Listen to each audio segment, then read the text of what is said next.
Hello, puppies and kittens. Welcome to another episode of Quran Lessons for the Infidel.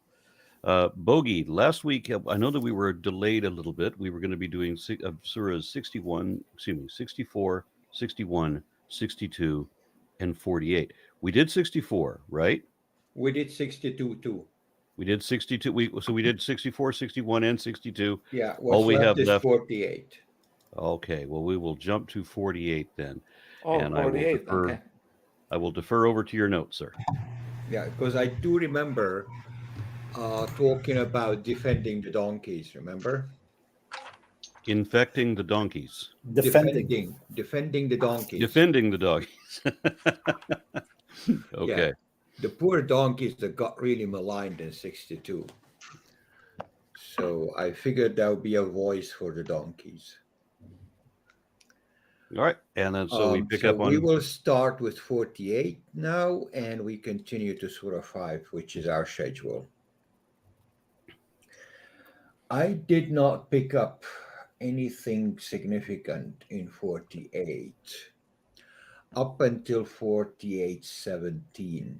So unless you have some specific notes, the first 16 very So this surah is the surah of Fatah, which means opening. And the thing about this surah is it talks about opening, while in reality, what happened wasn't an opening. So the Muslims went to Mecca to do Hajj. Back then, they didn't have the means to enter Mecca because the polytheists were in Mecca, so they were there and they didn't allow them to enter Mecca, but they reached an agreement. The agreement is called Hudaybiyah. So what happened is the Prophet promised the Muslims that they're gonna go and enter Mecca, but they couldn't. So instead of admitting that, hey, we failed, the surah came and it said, hey, we have a great opening. The great opening was the treaty that they made with the polytheists. yeah. So that's definitely is the backdrop of this surah. Yeah, anybody Yeah. who's going to read it, you have to get this backdrop, otherwise you will not get anything from it. 17 is interesting. Let me look at it in a second.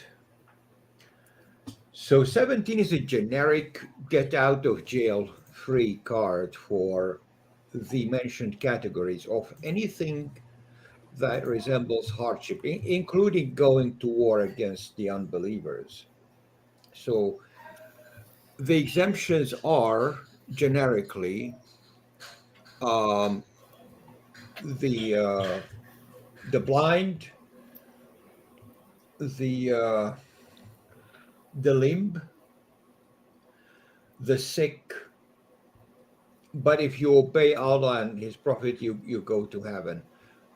So if you are called to jihad and you're one of these categories, then you don't have to go. You're still okay if you don't go if you are in one of these categories. Now, this bear to mind because these categories are generally exempt from a whole lot of things in Islam. What do you mean? They don't have to go to jihad if there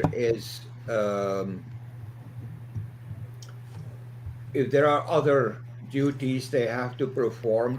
They don't have to perform it. They're okay if they don't.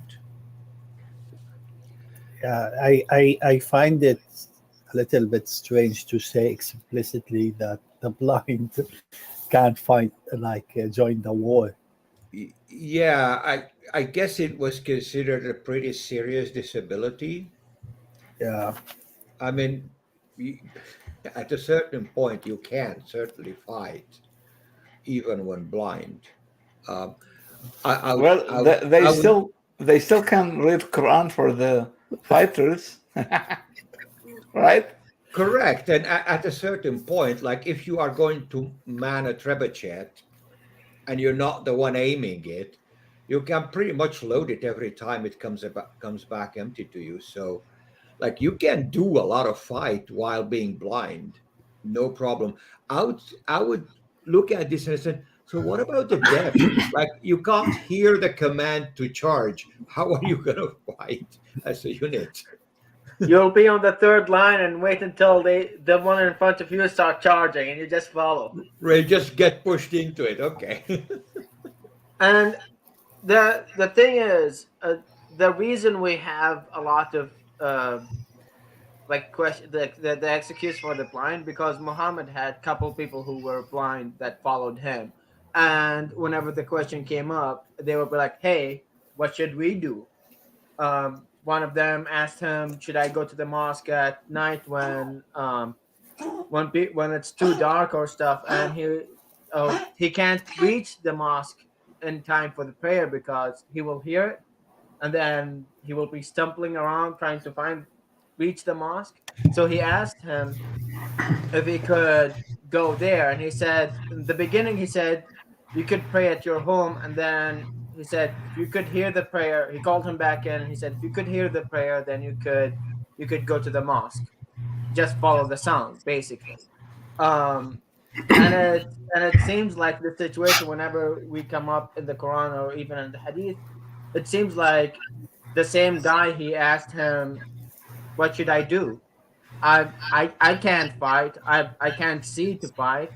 And most of those battles, open pitch battles, you need to see your enemy to do or fight or stuff like this. So yeah. Can I give my points on this surah? Sure, go ahead. That's why you're here. Yeah. Okay, yeah. So, sorry, I forget your name. Mentioned that, yeah, this surah is about the treaty, the opening, and I know, and I know about that Surah 110 is going to come later in the order you're doing it, but that should really come before the surah, because that surah actually talks about this coming up, right? And even Surah 61 that we read before, it mentions this fath, right? That there's going to be a fath min Allahi wa nasrun qareeb, a fath from God, the opening from God, and a new victory. Yeah, I noticed that had a tendency to happen.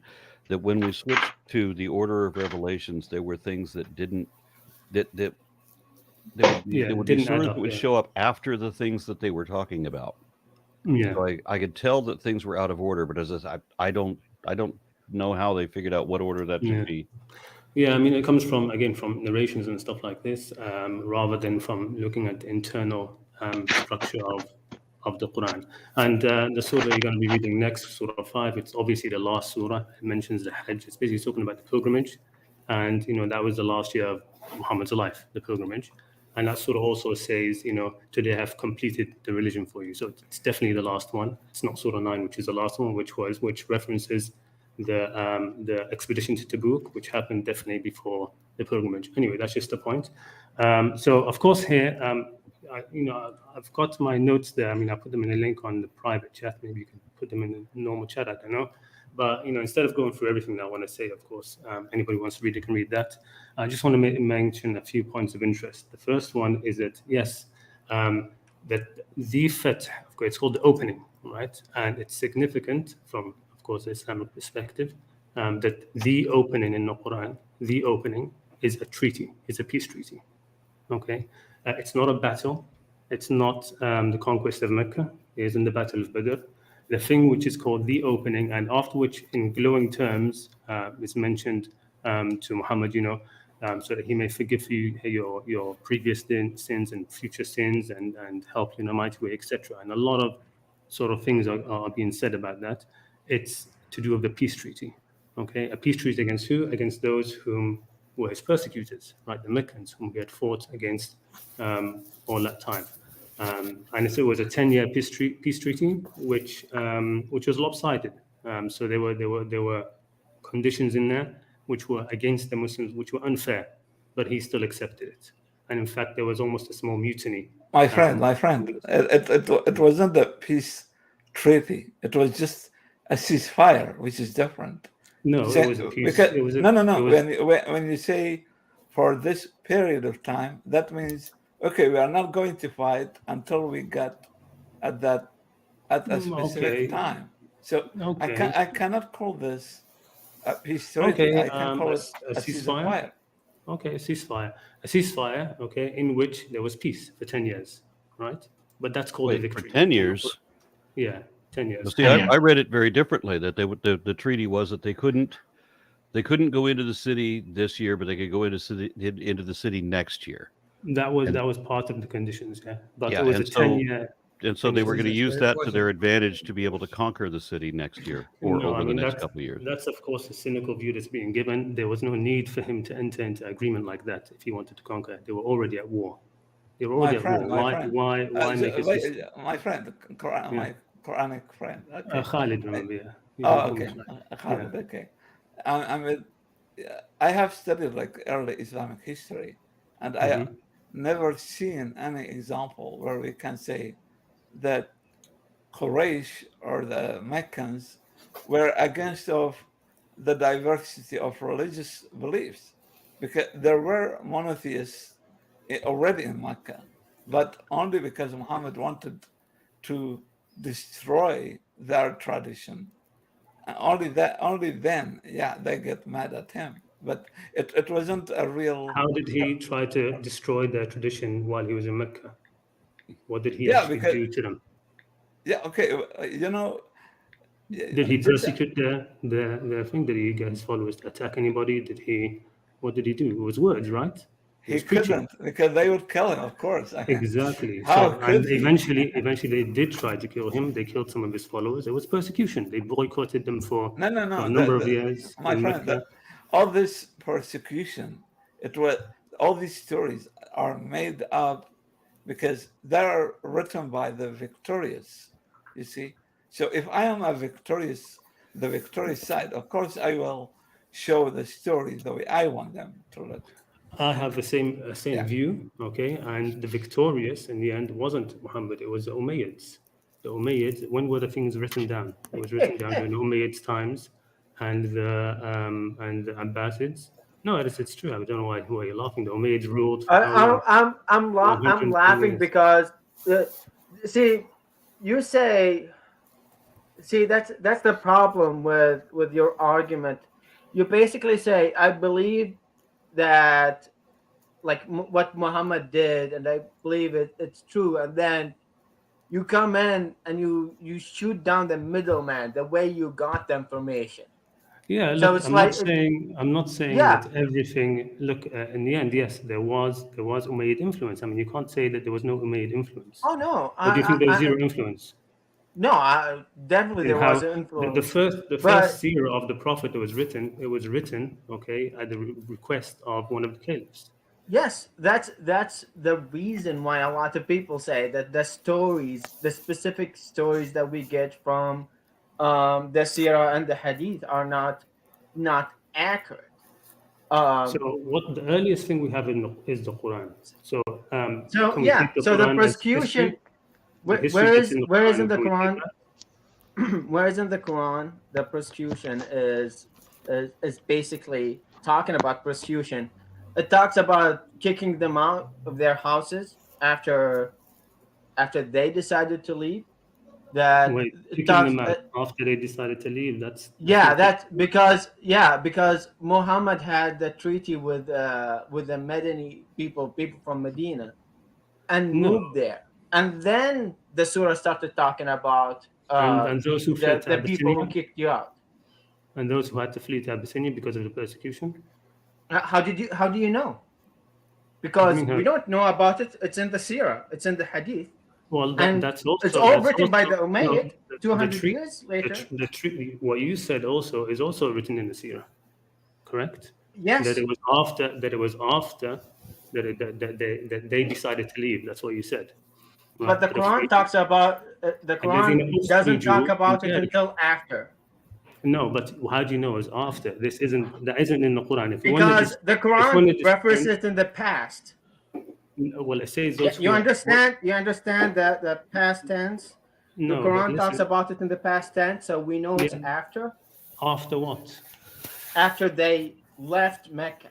No, does the Quran say they left Mecca, that they were invited Yes. to go out, or does it say they were forced out, expelled? The Quran says you left and forced out. No, it doesn't. It says الذين أخرجوا من ديارهم. What does that mean?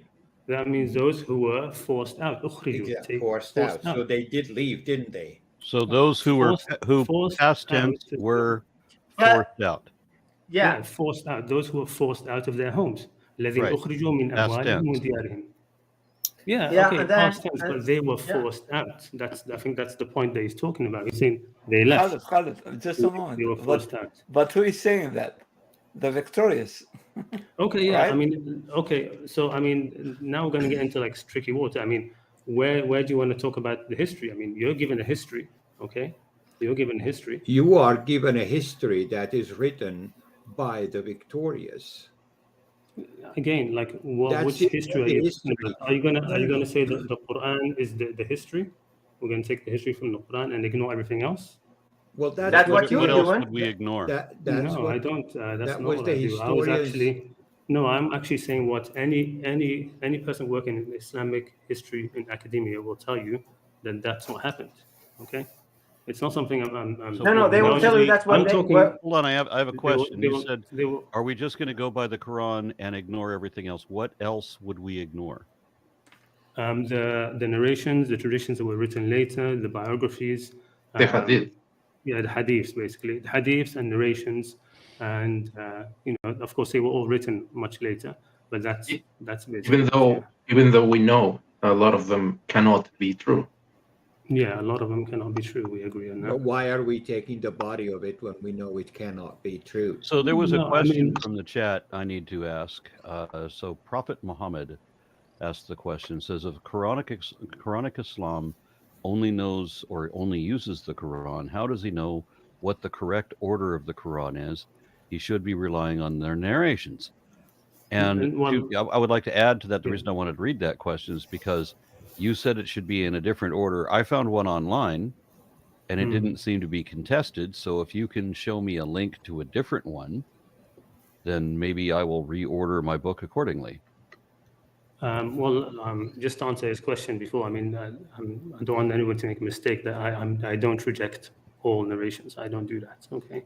I put the Quran first, but I don't reject all narrations. I'm very critical of them and how they were done in the methodologies, and I think there are better methodologies, and there are some who are working in academia for different methodologies now.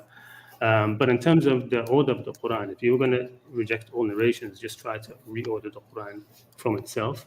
There are indications when something is referencing something else. Obviously, that comes before the other, right? Like now, what we just said now, that it talks about the fath, the opening, okay, and the previous surahs mentioning a fath that will come, right? Or, for example, Surah 5 being about mentioning the pilgrimage, and that was obviously the last time. Okay, of course, we only know that from tradition as well, but that surah has, today I've completed for you religion. So, of course, that's going to be the last We will surah. come to that verse that you are we'll come to picking that on- later. But look, on bringing up like this. It does not say what you think it says. when we get But there, right? we need So- to get to Surah 5 in order to discuss it. exactly, like this. exactly. So, look, I don't want to make this overly complicated. So, I just want to give my perspective. I know some of you might not agree, but let me just let me just give it right. That the fath here, and this is pretty much agreed upon Islamic studies and academia, secular academia.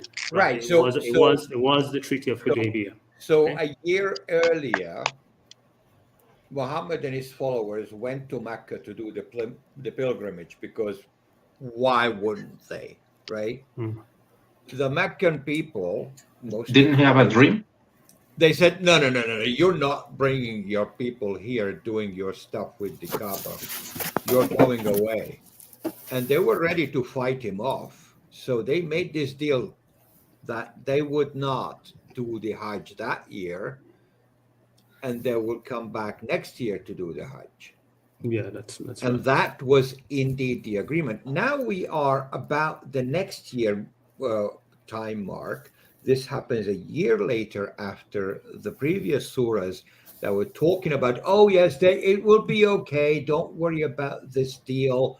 It doesn't look good. You came all the way from Mecca, from Medina to Mecca to do the Hajj, and these guys just sent you away.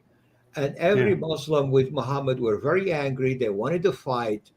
Allah didn't want to fight, so he sent them back. He kept their hands off them, yada Mm. yada yada. All the usual culprits happened, and then this is next year. They're coming back to do their Hajj according to the agreement. Yeah. Okay, it's not 10 years later. These guys come No, back next year no, you're missing to it. do the Hajj. Oh No, yeah. no. Yeah, but the peace The is for 10 years. the treaty didn't just include that, right? When they sat down to make that treaty, yes, that was one of the clauses, but one of the others was that both sides would lay down arms for 10 years. Okay, يضع الحرب بينهم 10 سنين. Okay, that they would lay down, and whoever wants to enter in the pact of Muhammad could enter, be in alliance with him, and whoever wanted to be in the pact of Quraysh could be with them. Okay, it was a 10-year treaty to lay down arms. And my point is just, that is called the opening. Okay, the opening. That's all I'm saying here right now. Okay, it's just Right, it's the but opening you in the are Quran. when you are saying it like this, you make the illusion that this surah happens 10 years after the first one. No, That no. it No, should no, not. I see the confusion. It's so the treaty happened, but the treaty's length is 10 years. So Exactly. Exactly. let's say you go and rent a car, and the lease is for a year. So you rented it today, so it's like the lease is for a year, but you have the car for today. Yeah, You know? precisely. And of course, it doesn't reach 10 years. Okay, and that's some of what the beginning of Surah 9 will speak about. It was, the breaking of the treaty. The starting of the Surah, it's about the breaking of that peace treaty. Okay. Yeah, by the way, But anyway, Quranic Islam, I just noticed that I never answered your last email to me. I meant to. I guess I must have just got distracted, so I apologize. that's fine. That's fine. Yep. But yeah, I know. I need So to read a there's- super sticker, or do I not read a super sticker? I just need to note a super sticker from Robert Go ahead, Lawrence yeah. for $20. Thank you very much for that, because I need all the help I can get over here. Okay, Yeah. So so no, sorry. Just one other thing. In the middle of Surah now, I read your post about this around like 2 weeks ago. When I wrote about this, so I don't remember exactly what you said, but I recall you mentioned a lot of sympathy for those mentioned in the middle of a surah, those who say you phrased it as though they were sort of like being bullied and scared into fighting, right? Into fighting in this. I think that was something like that. But anyway, that portion is referring to the Bedouin Arabs, or the Arabs, right, who were around Medina, who chose not to go on the pilgrimage. So this pilgrimage, when they went out, they didn't know they were going to make a peace treaty, and it ended up being a peace treaty and an opening. And one of the things revealed there was that for those people who attended, that there will be another victory coming up in which there will be much spoils of war. Okay, so when they come back, okay, those others who stayed behind, okay, they say they start to make excuses of why they didn't go in the first time, because they want to go in this upcoming expedition where there will be some war booty, right? There will be some, Khaybar? and they are told no, they can't go. Okay, so isn't that these people were being sort of forced into going? Okay, in fact, they want to go in the next expedition, because now there's going to be some war booty. My Whereas before, friend of course, the Khalid, pilgrimage there isn't. even if I accept, okay, your whole theory. I mean, you said you don't accept the majority of hadith, or many of the hadith that This is from the Quran. Quran. This is from the Surah. but my point is, I am judging the Quran from the Quran itself. I see the Quran as a book full of bullying. I mean, the whole book is nothing but bullying in general, because there is no use of logic or spirituality, or it's just willing. If you don't believe in me, you will burn in hell. If you don't do what God says, you will Or burn what in hell. if you don't do what I We'll- tell you that God says? we'll I think we'll And get. we will come to that in the We next will get- surah. We'll come I to think we that will get- because there's yeah. clear verses where the verse says, "Those who don't believe and they lie in the message, they will go to hell." So we're gonna come to that. Yeah, look. I Yeah. think No, because we'll get scattered. or We'll get Quranic scattered Islam around. already told me that those verses don't exist. That, No. there's That's why nothing we that should- says that there's We nothing in the should go Quran to that verse says 5. that the unbeliever goes to hell simply for being an unbeliever. Yes. Yeah, yes, life would yes. be a lot easier if we just erased Surah 9. Yeah. No. Surah is. Why Surah not? 9 is a brilliant surah. It Why is. not? But Why we'll not? come. Look, Wait, guys, That'll we'll get be an scattered. interesting experience because I haven't seen anything that I could possibly call brilliance so far. So Unless be- you fail something you promised and then you claim it's an opening. That's Well, brilliance. Wait, Okay. I have something to ask. 48:24, please. 48:24. It's a let's not tiny get- surah and we haven't started yet. Yeah. Yes, So- and so just- away because Just to lay the ground for this session, we should today cover this surah and half of 5. I don't Half of mind. We Surah just 5. need to get into 5 just to make Yes, sense. I agree. yeah, I agree. Yeah. I'll let it go. 5 is a Look, doozy as it is, right? To make it I easy, I wasn't think it'll be assuming we're going to get through that. But To- if to we make it don't e- start half an hour Yeah. into the show on Surah 5, Yeah. I don't think we're going to make a halfway mark. Yeah, there. exactly. I Yeah, mean, look, you only to make- had. to make This is the interesting easier- thing. Bogey only had 3 notes. On Only Surah 3 notes 48. and I can't get through them. Yeah. From the last surah, not today's surah, from the Yeah. last one. So someone asked about the cigar manufacturer. It's Oliver V. Yay! Maduro. For those So who are I- asking. Can I just Yeah. say one thing, please? Because if I give my a view, or what I'm trying to do is give a different perspective here. Right? If every time I give one, somebody brings a sort of a meta commentary on the whole Quran, like now, I'm sorry, but the whole Quran is bullion, etc. What you're worried about, not getting through the surah, is it's gonna take a lot longer. I'm just talking about. We're talking about this surah, right? And in this surah, what happens is they say, these people who are left in Medina, they say, we want to go and fight with you, Muhammad, right? They want to swell the ranks.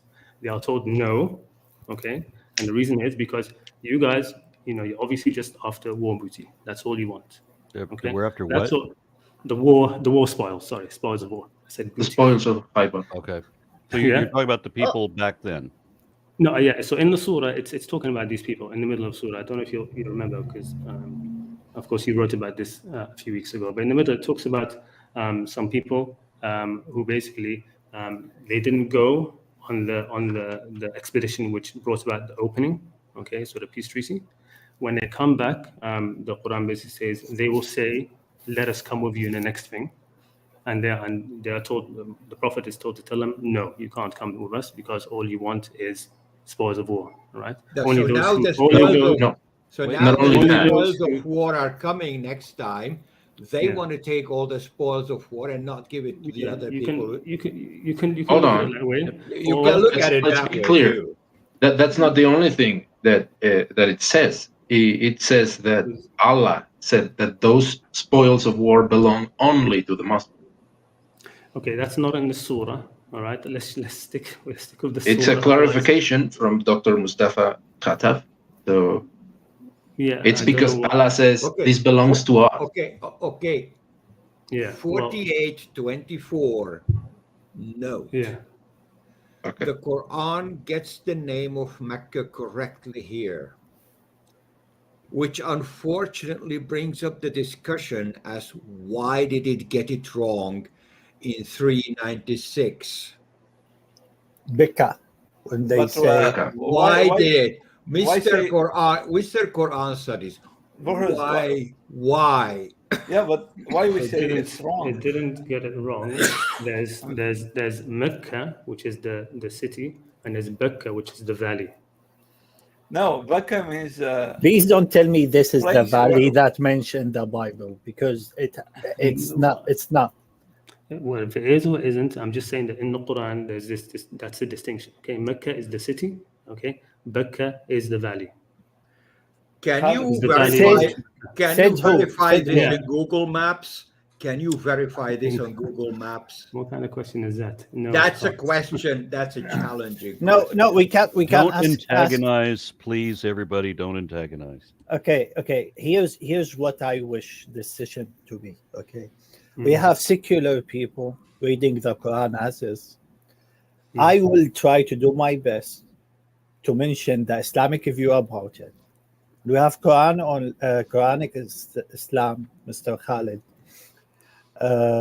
trying to give his views, right? Which is, we talked about last time, it's not like mainstream, but I also don't deny that there are people who believe his views, right? So we want to try to make the show about these three things. Yes, and just a point about the mainstream view. Okay, a mainstream view in religion doesn't mean it's the most scholarly.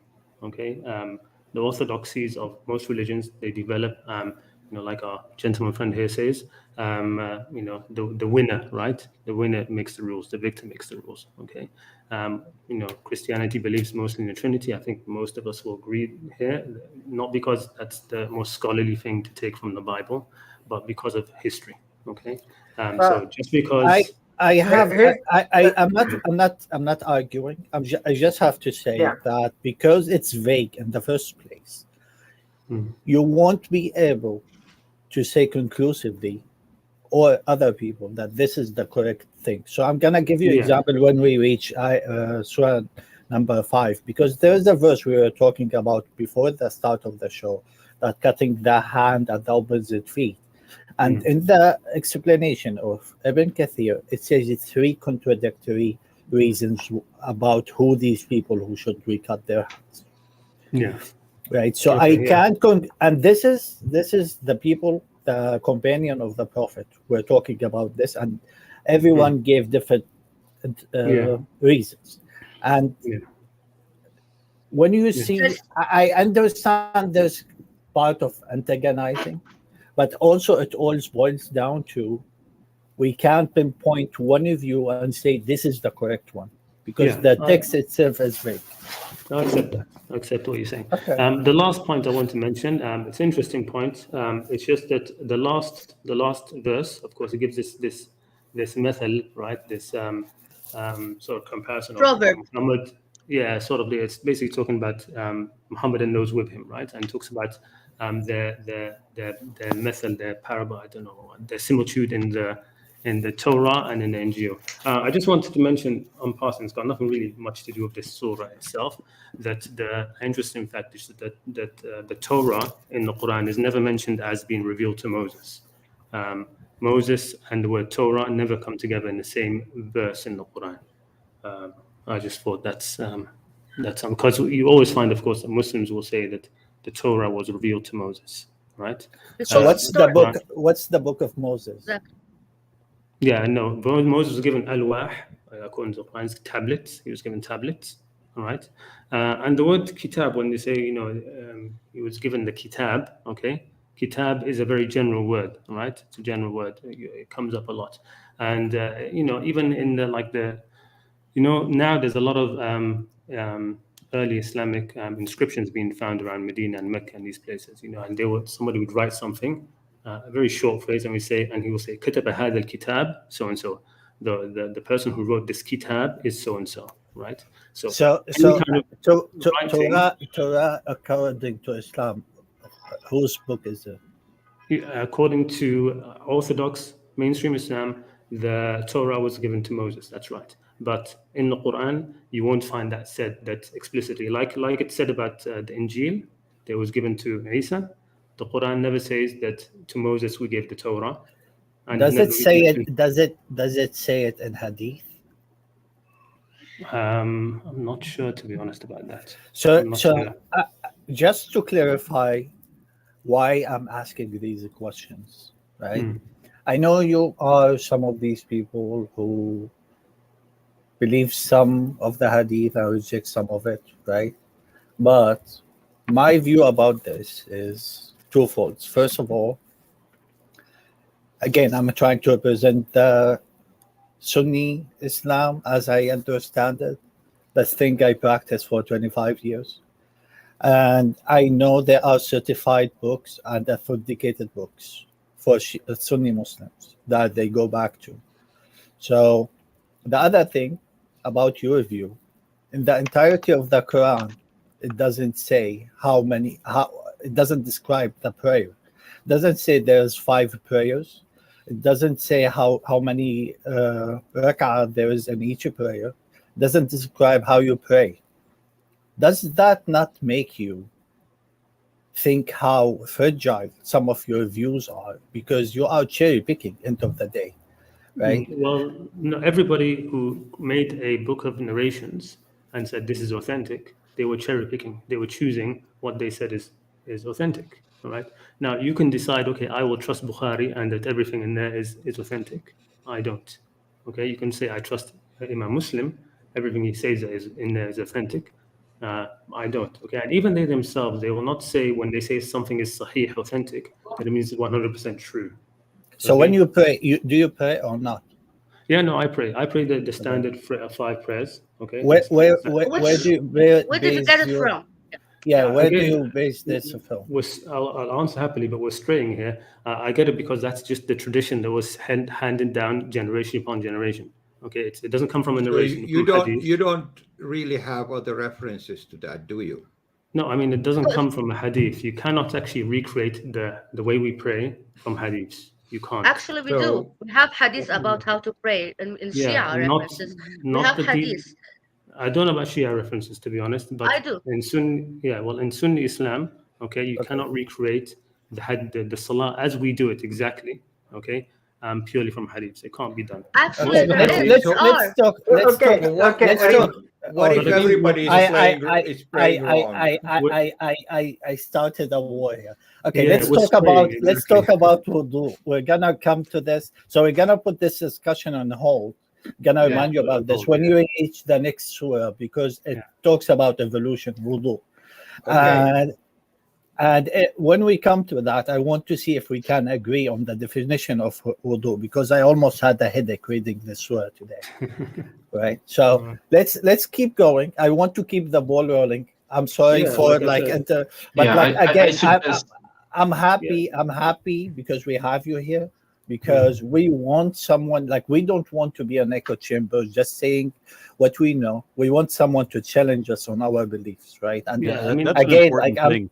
I want to I'm- back that up because I'm sometimes accused of being in an echo chamber, and I've seen what that's like. I mean, the people that I'm doing a regular series on, the Genesis apologetics, they have shut themselves off from the outside world so that you cannot communicate with them. You can't comment on their videos. You can't email them.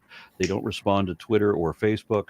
They will not hear anything other than the thing they want to make believe in, and that has never been my way.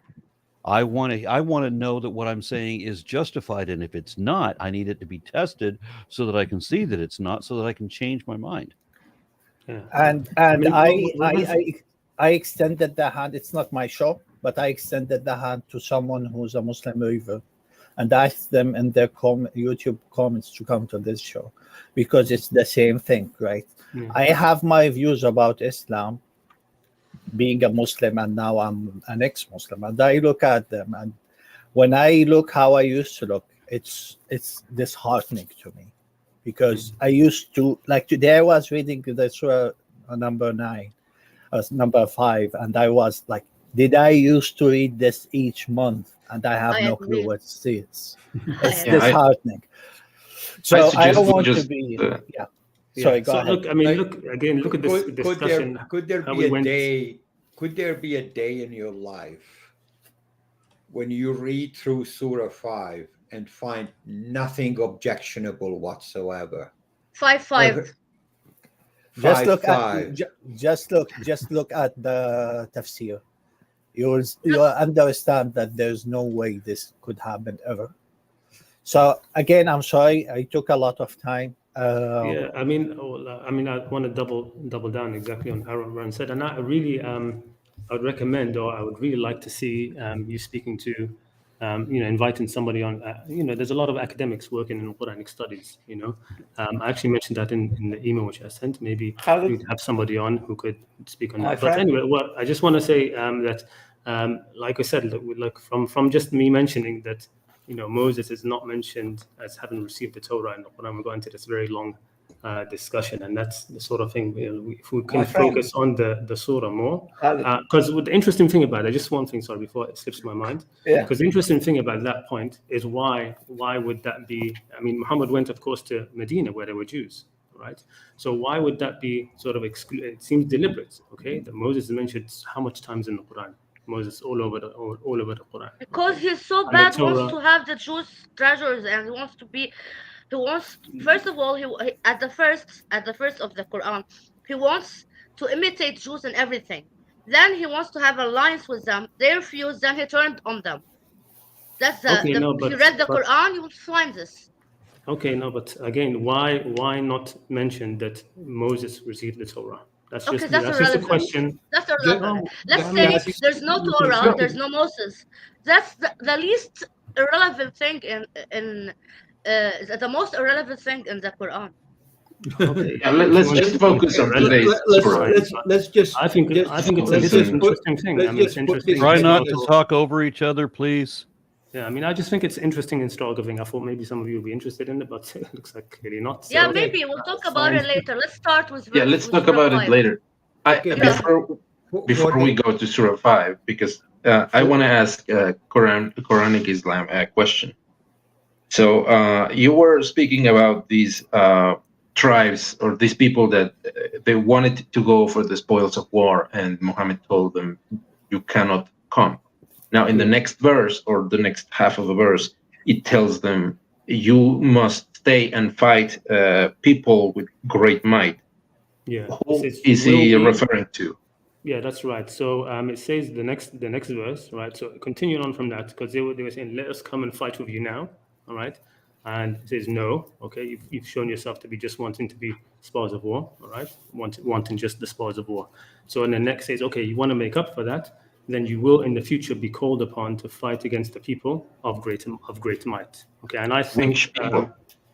I think it's focusing on the verse itself. It doesn't really matter which people they are going to be. Okay, that they will be called upon to fight somebody. Okay, that's the important thing. Okay, but who they Okay. are historically, I think that ends up being the Battle of Tabuk that comes up later, right? Against the Romans. That's good enough. That's good enough for me. I mean, that's sort of the same answer I've been given. And I just want to mention on the last verse, verse 29, I was told, and please correct me if I'm wrong, especially Quranic Islam, this is a reference to Deuteronomy, because it says, "The sign of brightness can be seen on their faces as they are prostrating in prayer." And in the Torah, in Deuteronomy, this is when they are witnessing the volcano. I don't know. There's a volcano. Yeah. So that verse mentions two parables which are in the Torah and the Injil. I've not seen them anywhere. I don't know what it means. So do you agree this is a reference to Deuteronomy when they are No, witnessing a volcano? No, I don't think it's a I've reference not been to convinced Deuteronomy. by anything. It's a direct description of the side effects of Islamic prayer. There was a problem with Yeah, the Pentateuch not knowing what a volcano is. So they Yeah. give like 60 different descriptions that's clear that they're talking about a volcano, but the authors didn't know they were talking about the volcano. The authors thought they were talking about God. Yeah, I haven't studied the Old Testament or New Testament. I've seen some people mention, okay, this verse refers to this in here, and I've never been convinced. So I don't know. So Khalid, how you know you are on the right path If I just you don't know, know that. yeah, you never Yeah. studied. Up to him. And that's not the topic for today. Yeah. If you Yeah, want, let's just keep moving. Yes. Yeah, if But you I have- Khalid, if you hang out after the session is over, we can like ask you these questions. Yeah, Yeah, I agree. that's fine. Yeah, that's please fine. Let's do. take it after Okay, this. so I just want to make a point that we don't have to rush through this. I mean, so we've been doing this since 2016, since the beginning of 2016, and the fact that we've got, I mean, if we did power through and finish Surah 5 today, we would have only 9 and 110 left, and it's not really necessary that we finish necessarily in March. We can take a little longer on this, and I don't mind if we do. So I have another super sticker or super chat or whatever they call it from Ms. Templeton for $10. Says, I don't see it as the least relevant thing. I hope you are able to get back to it. If not now, then perhaps another session. So mirroring what I just said. Okay. If you're free, can we do after hours after hours show? Not a bad idea. Muhammad, I like you as a friend. That's You want to come after me in the shower? What? that turned into getting the soap from the prison joke very fast. Yeah. After hours, if you can, after we finish this. Oh no, I want these discussions because we have good discussions before the camera starts rolling. You know, we did today. It's very often if I send out the link for everybody to join a full half hour before the thing begins, then I hear good discussions that I'm wishing other people could hear. So I don't want I want everything to be on the air if possible. Yeah, we can make it on the air. The thing is, there's so many, like, if you notice in the last half hour, we ask a lot of questions about Khalid's point of view about Islam, and it spiraled into other questions about faith and how do we get what's correct in Islam and what's not correct, and these questions are, as you said, I think it's a very valuable thing, and I want people to see it.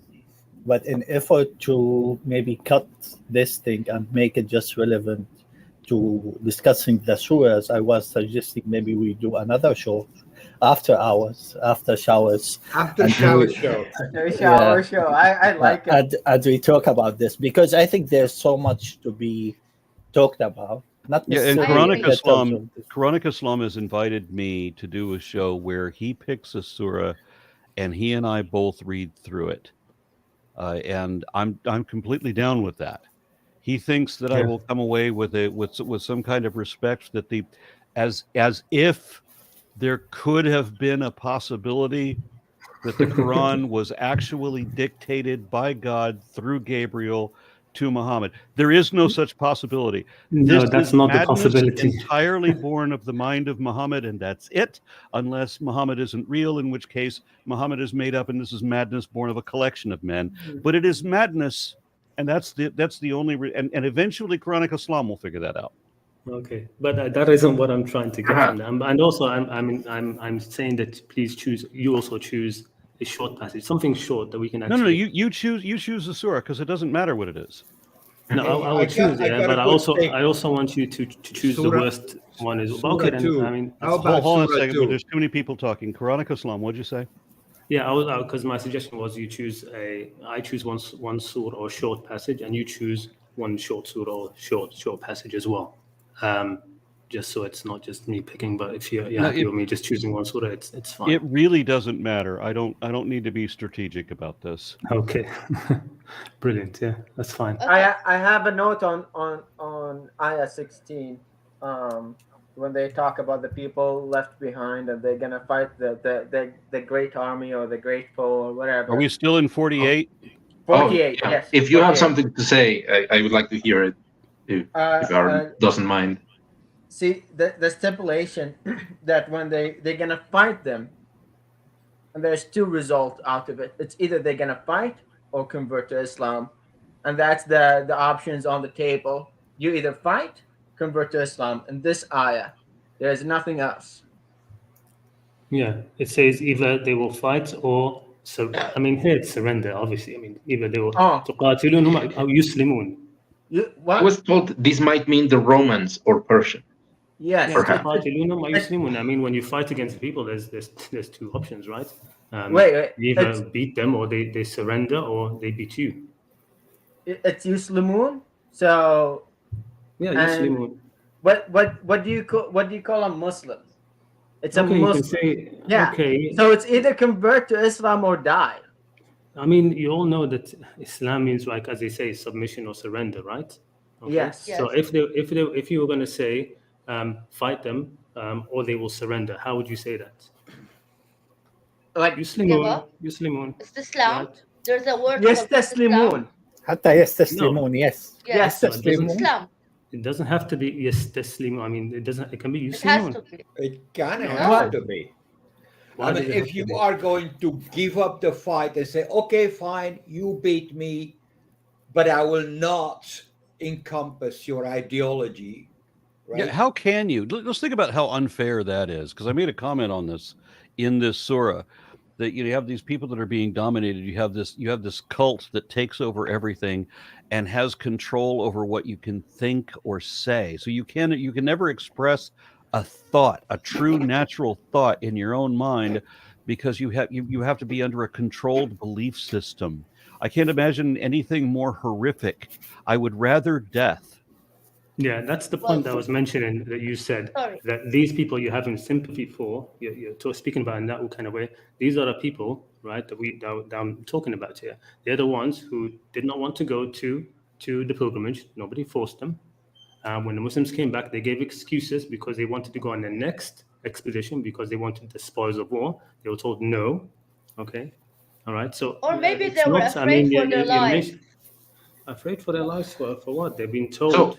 Why were they told no? Come with us. Wait. Okay, so you said afraid for their lives for what reason? Well, because there's this madman in the desert who says that there's a God who talks only to him, and that this God created everybody, but he likes certain ones better than the other ones he created, and for whatever reason, it really matters what you believe. You really have to believe the madman in the desert. And if you don't believe the crazy things that the madman in the desert says, then somebody's going to come and kill you.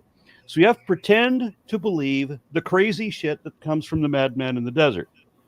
That's the problem they're having. This is going to be like the conversation we had where you say a bunch of things and I say no, and then people are going to be like, yeah, and you were wrong each time. Diana, there is another way, because some people weren't killed, but like Aaron said, they can't speak, they can't say their ideology, they can't say it in public, they have to hide, and they won't come to them, but they live in hide, and in it's like prison. Like it's happening now in the Islamic words. If you are against Islam or against the ideology of a country, you will live in hiding. That was also what's happening at Muhammad's time. People either were killed, or they have to live in hiding, or will have to live like submissions or be slaves. Now think about if you were actually a god. I mean, you're God, and for whatever reason, you get really upset when people don't believe in you. But the reason that you fully understand the reason that people don't believe in you is because you've chosen a prophet that is a crazy person that's saying stupid things.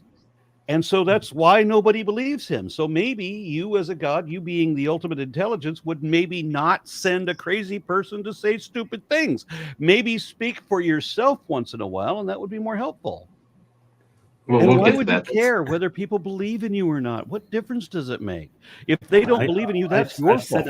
I've said I agree with that. Remember, I mean, I've said, I know you don't accept my point of view on this, but I've said it pretty clearly, I think. Right? Okay. We are is not important. But just because again, you're asking. I asked basically, why would they be afraid for that? We're talking about the surah, right? It says, those who are left behind will say to you, when you are going to go to spoils, okay, in order to take them, let us come with you. They want to go. They want to go and fight, okay? And they're told, why did they? Let him finish. It says here, according to the verse, what it says, they want to change God's words. What are they? There's what was said before, that this is only going to be for those who went on the peace treaty expedition. And what does the Prophet, what does he command to say? قُلْ لَن تَتَّبِعُونَ. You will not follow us. Okay? That is what God said beforehand. And that's it. Okay? So, and then they will say, what will they say? بَلْ تَحْسُدُونَنا. You're actually envious of us. Okay? They So are when I probably said, are look, though. Yeah. okay, but look, I just want to narrow things down, please, right? So when I asked, okay, why would from the verse, from the surah, why would these people be afraid, okay, for their lives, okay? I'm talking about this situation that's being expressed in the surah. I'm not. I don't want to jump out into there's a crazy man in the desert, and this is what people used to be. That used to be killed. Okay, all right, but let's focus down on what we're talking about here. Yeah, the last verse in the surah says, "Muhammad Rasulullah والذين معه أشداء على الكفار." Muhammad is the messenger of Allah, but then the translation, and I believe it's intentionally they did it. They used the word firm, and his companions are firm on the disbelievers. Actually, it should be tough. It's tough, harsh, firm. Yeah, I mean, harsh. It says harsh for me. Yeah, and I see, like throughout my studying, I see the Prophet of Quran as an opposite of Jesus. Like in the Gospels, we see that Jesus comes with the message of mercy. I'm not saying that Jesus is the true messenger or anything, nothing of that. But I'm saying the theme of Quran is just a return to the God of the Torah, the tough, the harsh, that who kills everyone, who tortures. Yeah, he does not care about human suffering. Only God's matter. So, but in the gospel, you will see the opposite, where Jesus says, for example, that Saturday made for humans, not human for Saturday, which is go ahead. I don't know more that there are in the New Testament, Old Testament also very tough things. It's not all about peace. Yeah. Even The Old Testament is not. But we should say the truth. Like, no one of Jesus' followers killed each other, but Muhammad's followers did kill each other, which is, you see the difference between the two? I mean, straight away after he died, though, that's the thing. The person Jesus who collected did tell his the Quran, followers not to deliver the gospel to anybody but the Jews. Yeah, Jesus was very ethno-specific, ethnocentric. He referred to the Samaritans as dogs. He said that his gospel was only for the Jewish people, and it was other people later who exaggerated that. Yeah. And I want before we leave this, I don't want to argue about this.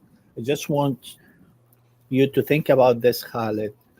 When we were discussing the word Yuslimun, the fact that we can't agree and you can't, or anyone can conclusively say the word Yuslimun means believe, become a Muslim, or surrender, that speaks to what I was talking about, that no one can give a conclusive thing about the Quran. Well, no, I mean, you can give the conclusive thing that can be either of those two things. I mean, they can fight against the people, okay, or they will be Muslims, and of course you're not going to fight against them. All right. So there is. So My God, I'm I'm gonna just cut it short, because if I'm gonna we'll keep it to the after showers. So yeah, we need an after shower on that. I have to say the point that I raised is actually it is the same point that Ibn Kathir raises, that they either will actually fight, or they will surrender and convert to Islam without a fight.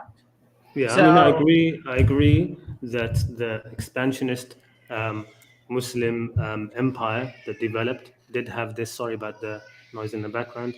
Did develop this thing where forcing people to convert, and it was expansionist. Okay, the Arabs united and expanded and conquered, like many pre-modern people. Okay, with what?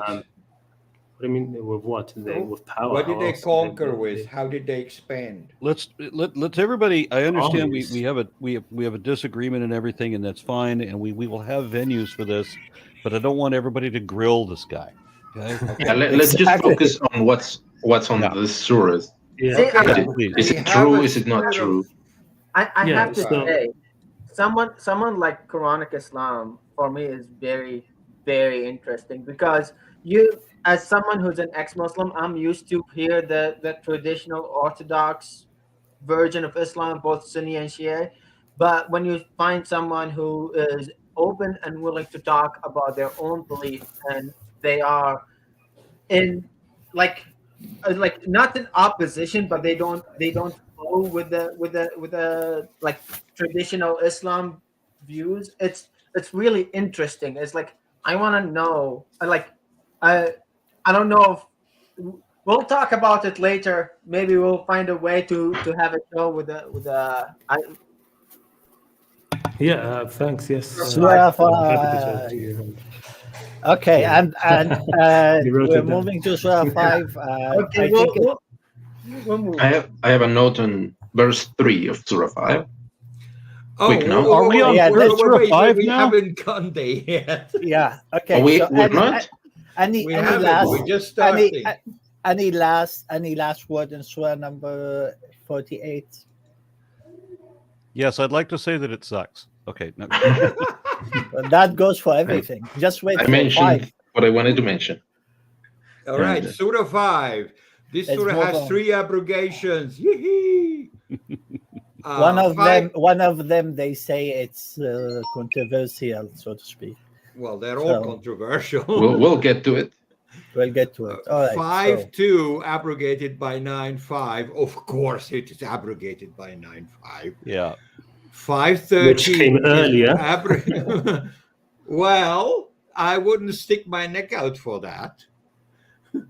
5.13 abrogated by 9.5 and 9.29. And 5.99 abrogated by 9.5 again. So we've got the usual culprits. On the blue corner, Surah 5, and on the red corner is Surah 9. Surah 5 comes loaded from the start, but then quickly fizzles out. So hopefully we can make good progress. Hopefully. Can we figure out at least which one has priority?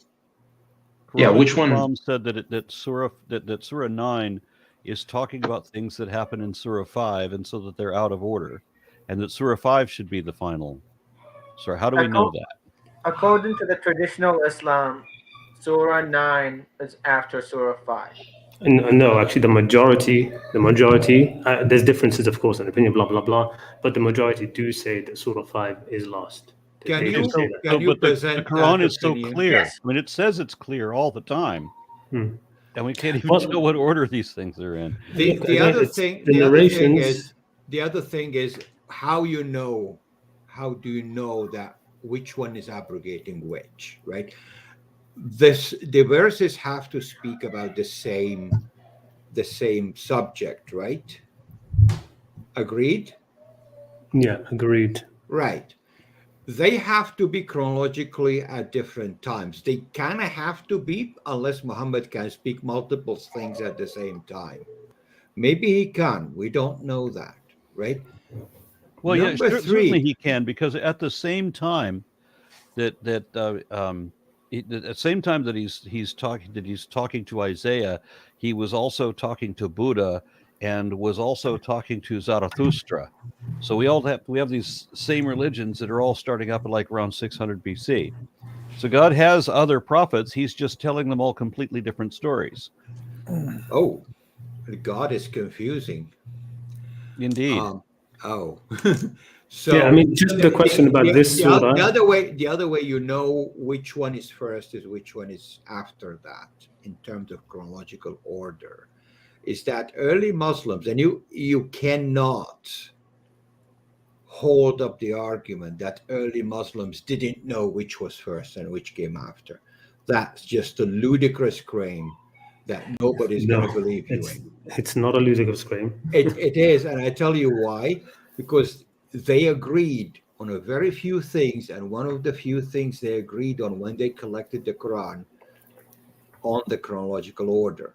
No, they did not agree on the chronological order at They all. did not agree on certain verses being lost or not, but they agreed on which one came first after the other. No. The third way you know which is the chronological order and which verse abrogates which is there is generally, if it's not just a single abrogation, right, there is a progression. So something starts mild and it becomes harsher, or something has one category and now has 3 more categories added to it. So that progression is also there. Okay, but for ease of use, we use the chronological order because that's what everybody understands, and that's what when you go and buy a book, a Quran, like an official Arabic Quran, and you flip it on the back side, you find an extra page in there that says the chronological order. False, completely false. I'm sorry, but it's completely false. Pick up any mushaf, go to the back, it will tell you the surahs which are Meccan and Medinan. Okay, isn't that the chronological order already? Okay, Mecca, Medina, chronological order, fine. But Surah 9, Surah 5, chronological order, that is not given. Okay. Now, just to answer the question of give me a Aaron list. said, how can you know that 5 is lost? Yeah, where Surah 9 is not after 5. Look, I don't have I'm sure I could find one. Okay, well, but I don't find have one. one. Now. But I want you to find one that's not fake. What do you mean that's not fake? Anyway, okay. We said at the beginning there's 2 views. But okay, so just to clarify, I've been using one that I looked up online, and it said that Surah 9 follows Surah 5, and that all of them are followed by 110 being the last one. So I just Googled it again, and I found another reference to the order of revelation. This is a different one that I was using before, and I checked that one, and it's the same. It's 5, then 9, then 110. Okay, look, if you want, I can find. I'm sure I can find one which doesn't say that. But I just want to. You asked the question, how do you know which one comes first from these 2, right? So I'm saying just for this one, it's pretty simple. You can just look at the internal evidence. Okay, Surah 5 says today in it. It says today I have completed for you your religion and perfected my favor upon you. We will get to that verse. Well, okay. Let him finish. Let him finish, Bogey. Yeah, but for now, that's what it says. Okay, it says the religion is finished. Okay, what does that mean? It means the revelation has completed. So why in that surah? Just a minute, please. So why is there Surah 5? Sorry. I'm sorry for interruption. Go ahead, Khalid. Sorry. Yeah. So by saying that, I mean it's obvious that now the Quran is finished. All right. If the religion is finished, if the God is saying the religion is done, I finished it now. Okay, that means there's no more Quran coming afterwards. Okay, I just looked up another one. What about 110? It's a different one. Can I say something? Yes, look, one second. I agree. Guys. Wait, guys. I have one thing. In Shia's references, the Shia agrees with Quranic Islam. This surah, in the chronological of Shia, was the last surah. And the last verse where these are verses that's what the Shia references are. So this verse, Shia agrees with Quranic Islam. Okay, I just looked up a third one, and it again goes 48 to 5 to 9. Let me just mention Aaron about that, okay? Because they could all just be referencing the same book. Okay, they might. They're written differently, which makes me think otherwise. Yeah, they could all just be coming from the same. But no, I agree with you. If you have the line in the verse that says that thus the religion is complete, okay, that does sound like the end, and it's certainly like the very first thing that I read out of this is like the first verse of the Quran says you have to believe the Quran or else you're going to go to hell. That's like the first verse, and so how could you believe a book that hasn't been written yet? Yeah, but Aaron, I have a question about this verse, which is verse number 3 in the surah. It says, "Today I completed your religion," right? And I'm content that I completed my favor upon you, and I'm content that Islam is your religion. But this is only verse number 3, and there's 120 verses after it in the And same which surah surah. are you Yeah, talking I about? have an What answer for surah are that. you talking about? Surah number I have an 5. answer for that. Surah number Can 5, I? verse number 3. Sorry, You Please, are go ahead, forbidden to can Diana. eat Go ahead, carrion, Diana. Go ahead. blood, Yeah, Blood, pig's meat, let's can any I say animal. something? board let's animal. Yes, let's please. Let Diana let's say something. Okay. Okay. First of all, we have agreed that we have passed through a lot of surahs, that there are verses that should be with the previous surah or the surah afterwards. So people wrote the Quran after Muhammad died. As the stories in Shia's references that in the last place that Muhammad died, the last verses that came out of his mouth is the Surah 5:3. This is the last thing that came of Muhammad's mouth. How people organize the Quran, we have seen a lot of verses that are projected, which is other, and they don't fit in the place of the surah. So it might be the. Yeah, I mean that's exactly so right. so Yeah. just So to clarify what I was talking about, and Aaron was in the beginning of reading this verse. It's verse number 3, which talks at the beginning. It's surah number 5. It talks at the beginning that it's forbidding to eat the dead, the blood, the pork, right? And goes forward, and pretty much in the last third, it says, "Today I completed your religion for you," and the part I talked about. And this is only verse number 3 in this surah, and the surah is 120 verses. So even if we agree this is the last verse, last surah in the Quran, it begs the question: if this is our evidence, this is the last surah of the Quran, why it's only ayah of verse number 3 of 120? Why shouldn't be the last verse? So does that mean the rest of Because the people verses who are? organize Quran, yeah, that's a good point. Yeah. because people who Okay. don't organize the Quran has made mistakes before. Because Muhammad's, that's our versions again, Shia's version. Last words before he died was this verse. So how people organize the Quran and wrote it after Muhammad, it have lots of contradictions in other surahs. So this is not a like a special thing. There are lots of surahs who are Yeah. mixed with different stories. They're not organized, so it might Yeah. be a So human error, which so what Okay. what what the standard, I mean the standard Muslim view on that, of course, is that a surah will, for example, part of one surah is revealed, then part of another one, then maybe we'll go back to that first one, then we'll go to a different one. So it's Okay, like but that. Okay. verse 3 isn't even saying that. I It have is to even I have not even saying that. Have you read verse 3 in I, Arabic?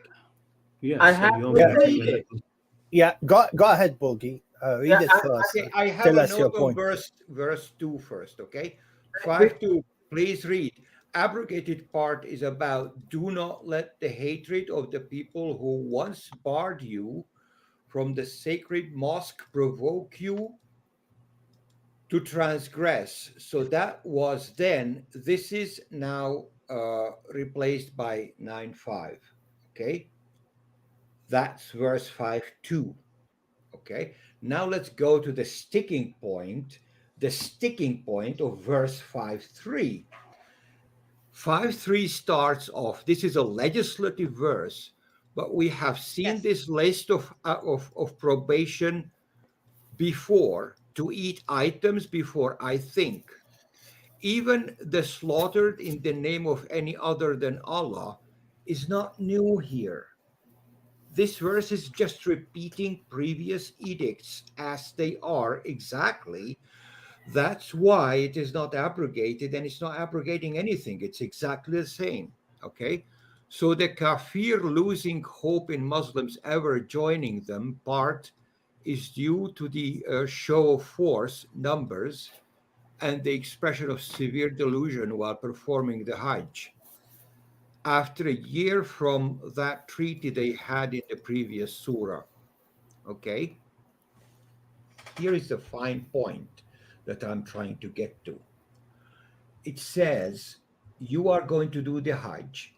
These foods are prohibited for you because these foods are prohibited for you anyways. This is just filler. Okay? And then it goes to when يَئِسَ الَّذِينَ كَفَرُوا مِنْ دِينِكُمْ. So they just gave up. Okay, fine. These guys are not coming back normal again. فَلَا تَخْشُوهُمْ وَأَخْشُونَ. So don't fear them, fear this. What should you fear? This hasn't happened yet. Fear it when I أكملت لكم دينكم. When I finish your religion, that's when you should be afraid of. وأتممت عليكم نعمتي. أتممت عليكم نعمتي أكملت لكم دينكم وأتممت عليكم نعمتي ورديت لكم الإسلام. And then I accepted your Islam from you. Wait, doesn't it say today? Wait, I disagree, Bogey. Just leave me. Let her speak, Bogey. Okay, fine. Okay. I disagree because I think it was misplaced. This verse was misplaced because it has a stop after. I have to read it in Arabic. Wait. After فلا تخشوهم وخشونا. Okay, stop. And then اليوم أكملت لكم دينكم. So I think it's a misplaced verse because Quran is full of misplaced verses. Full of misplaced verses. So this is one of them. Because again, I'm talking about my background, and because in my references, I don't know if it's in the Sunni references, the last words that Muhammad said, Muhammad is a messenger of God. So the last verses are اليوم أكملت لكم دينكم. So these are the last words from Muhammad after he died, before he died. Okay. Yeah, the same is true in Shia and Sunni. You have that same narration. Just a second here. So what happens when this verse is being said? What happens is Muslims are going to do their first Hajj, right? Their first ever. No. Their first. Yes. Actually, no. No, hold on. Actually, as I remember, there was I think he was in a battle and he was dying, and Umar was there and Ali was there, and he said these words, and then in Shia's references he said هذا علي هذا علي. Okay, he says that Ali is his descendant, not Umar, and then the Shia Sunni conflict began. But that's the story we have. So, Bogey, what my take here is, and let me just finish, get this one off my chest for now, okay? Okay. What are the pillars of Islam? Prayer, 5 zakat, pillars. right? What are they? The prayer, the zakat, the Allah and Muhammad stuff, the testimony, and the Hajj. This is when they get to do the last pillar, the Hajj. Now he completed their religion. Now they practiced every bit of the Islamic religion so far by edict. And tomorrow it will be a day when they get to practice all the 5 pillars again. And after tomorrow, they get to practice all the pillars again, right? So I see your point. Okay. What you're saying is he said this in Hajjat al-Wada, the last Hajj he did. And he said, okay, today, after we finished the Hajj, or he showed them the Hajj, today I completed the religion. Because you're doing everything in the religion. Yeah, but it says today. It says, in my version says, today I completed your religion. Yeah, because they are at the Hajj. They want on the Hajj. It was at that day. Okay, that's logical, Bogey. I never looked at it that way. But I'm talking about our references, what's being taught. But what you said, Bogey, it's logical, maybe. No, but what Bogey is, what he's saying, Diana, sorry, yes, agrees with you, because the Hajj that happened, if that verse was revealed then at Hajj, that Hajj happened just a few months before Muhammad died. That was it. Okay. Well, Surah 9. Okay, that's talking. It's talking about the fight with it was expedition. There was no fight, but Jaysh al-Usra, right? There was other expedition to North Tabuk. Okay, that's Surah 9. Okay, so what Bogey is saying in terms of that being an Hajj. Okay, when Muhammad did the Hajj, That was it. Afterwards, he died very soon. Okay, and after the Hajj, there was the Ghadir Khum, which from Shia background, that happened there. In terms of Hajjs, there was a Hajj before that. Okay, there was a Hajj before that, and it's mentioned in Surah 9, Yawm al-Hajj al-Akbar, and that was led by Abu Bakr and Ali. So I think, I know you know about that, right? That the Prophet first sent Abu Bakr, and then he was told, no, send Ali, right? To sort of like do the pilgrimage rites and stuff, okay? To proclaim Surah 9. So that happened a year before Muhammad did his own Hajj, and that was when this verse, at least, from this Surah, Surah 5, was revealed. So, but I mean, Diane is correct in terms of that certain surahs, verses of certain surahs were revealed not in order with others. So it didn't like one surah started to be revealed until it was finished, and then the next surah until it was finished, and the next. No, it wasn't like that. Okay, at least. That I agree with. Yes. So my question is the order of the Quran.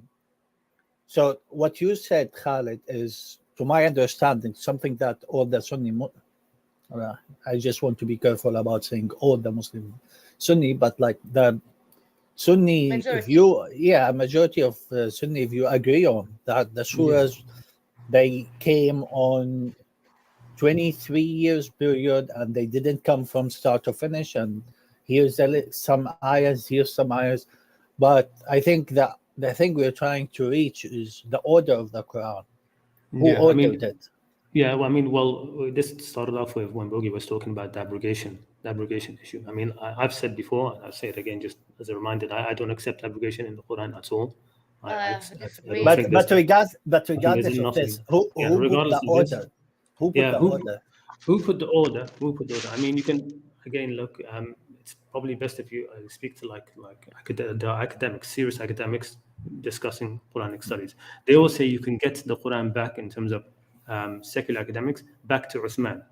That the order that the Quran is there, you can get it back conclusively to Uthman, the third caliph. So he ordered it this way, like the Prophet didn't say put it this way. Well, no, of course I believe he did, and of course the traditional view. I was just giving the secular view. The traditional view, which they all say, also that secular scholars will mention about this, that of course Uthman did his copy according to the copy that was given to Hafsa. Okay, it was in possession of Hafsa, one of the Prophet's wives. Yeah. And before that was with Umar, and before that was with Abu Bakr, the first caliph, and it was the first caliph Abu Bakr who put the Quran together. Okay, so you could say they come back to him, but that's all just narrations, sort of like this. So okay, Khalid, I have a question. Yeah. Sorry, I have a question. Go ahead, have you noticed that the Quran is written in different ways, different linguistics? Yeah. There must be more than one writer, and because Quran was learned by like telephone, I don't know what the expression. It was taught by heart, narrating. So it wasn't written. It was like spoken and recited and memorized. But the people who wrote the Quran are different because they are linguists. Yeah, there are different styles. Yes, I know what you're saying. Arabic and other verses. So, okay, that's one. I understand what. True, actually. I understand what you're saying. I want to Khalid to answer. I don't mean to interrupt, but I'm just trying to understand. Is there like a concrete way to look at the Quran and say this is exactly how it should be ordered? Not only the surah's order, but also the verses. No, there isn't. Not really in terms of other than that's how. Not a hadith, not a hadith. I mean, you can get it back to us.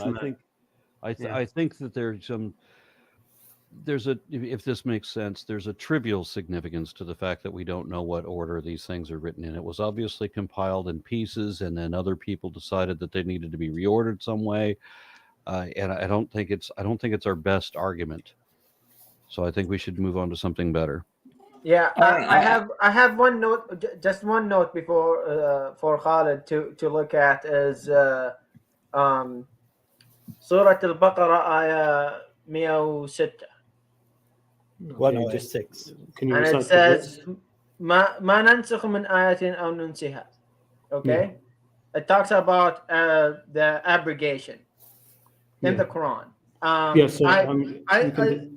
Could you elaborate with, like, because I know the traditional view and I know there's like multiple traditional views on it's either totally erased, so it's unvalid, you should not work with it, or the other one is like the stoning verse. Yeah, and there's some stuff that like you should work with it, but like keep it aside.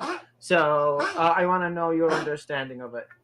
Yeah, so I mean, I tried to mention that a while back, right? That what is mentioned about ayah here. If we read the verse, okay, that verse, and then the one, just the two afterwards, it will be much clearer, okay.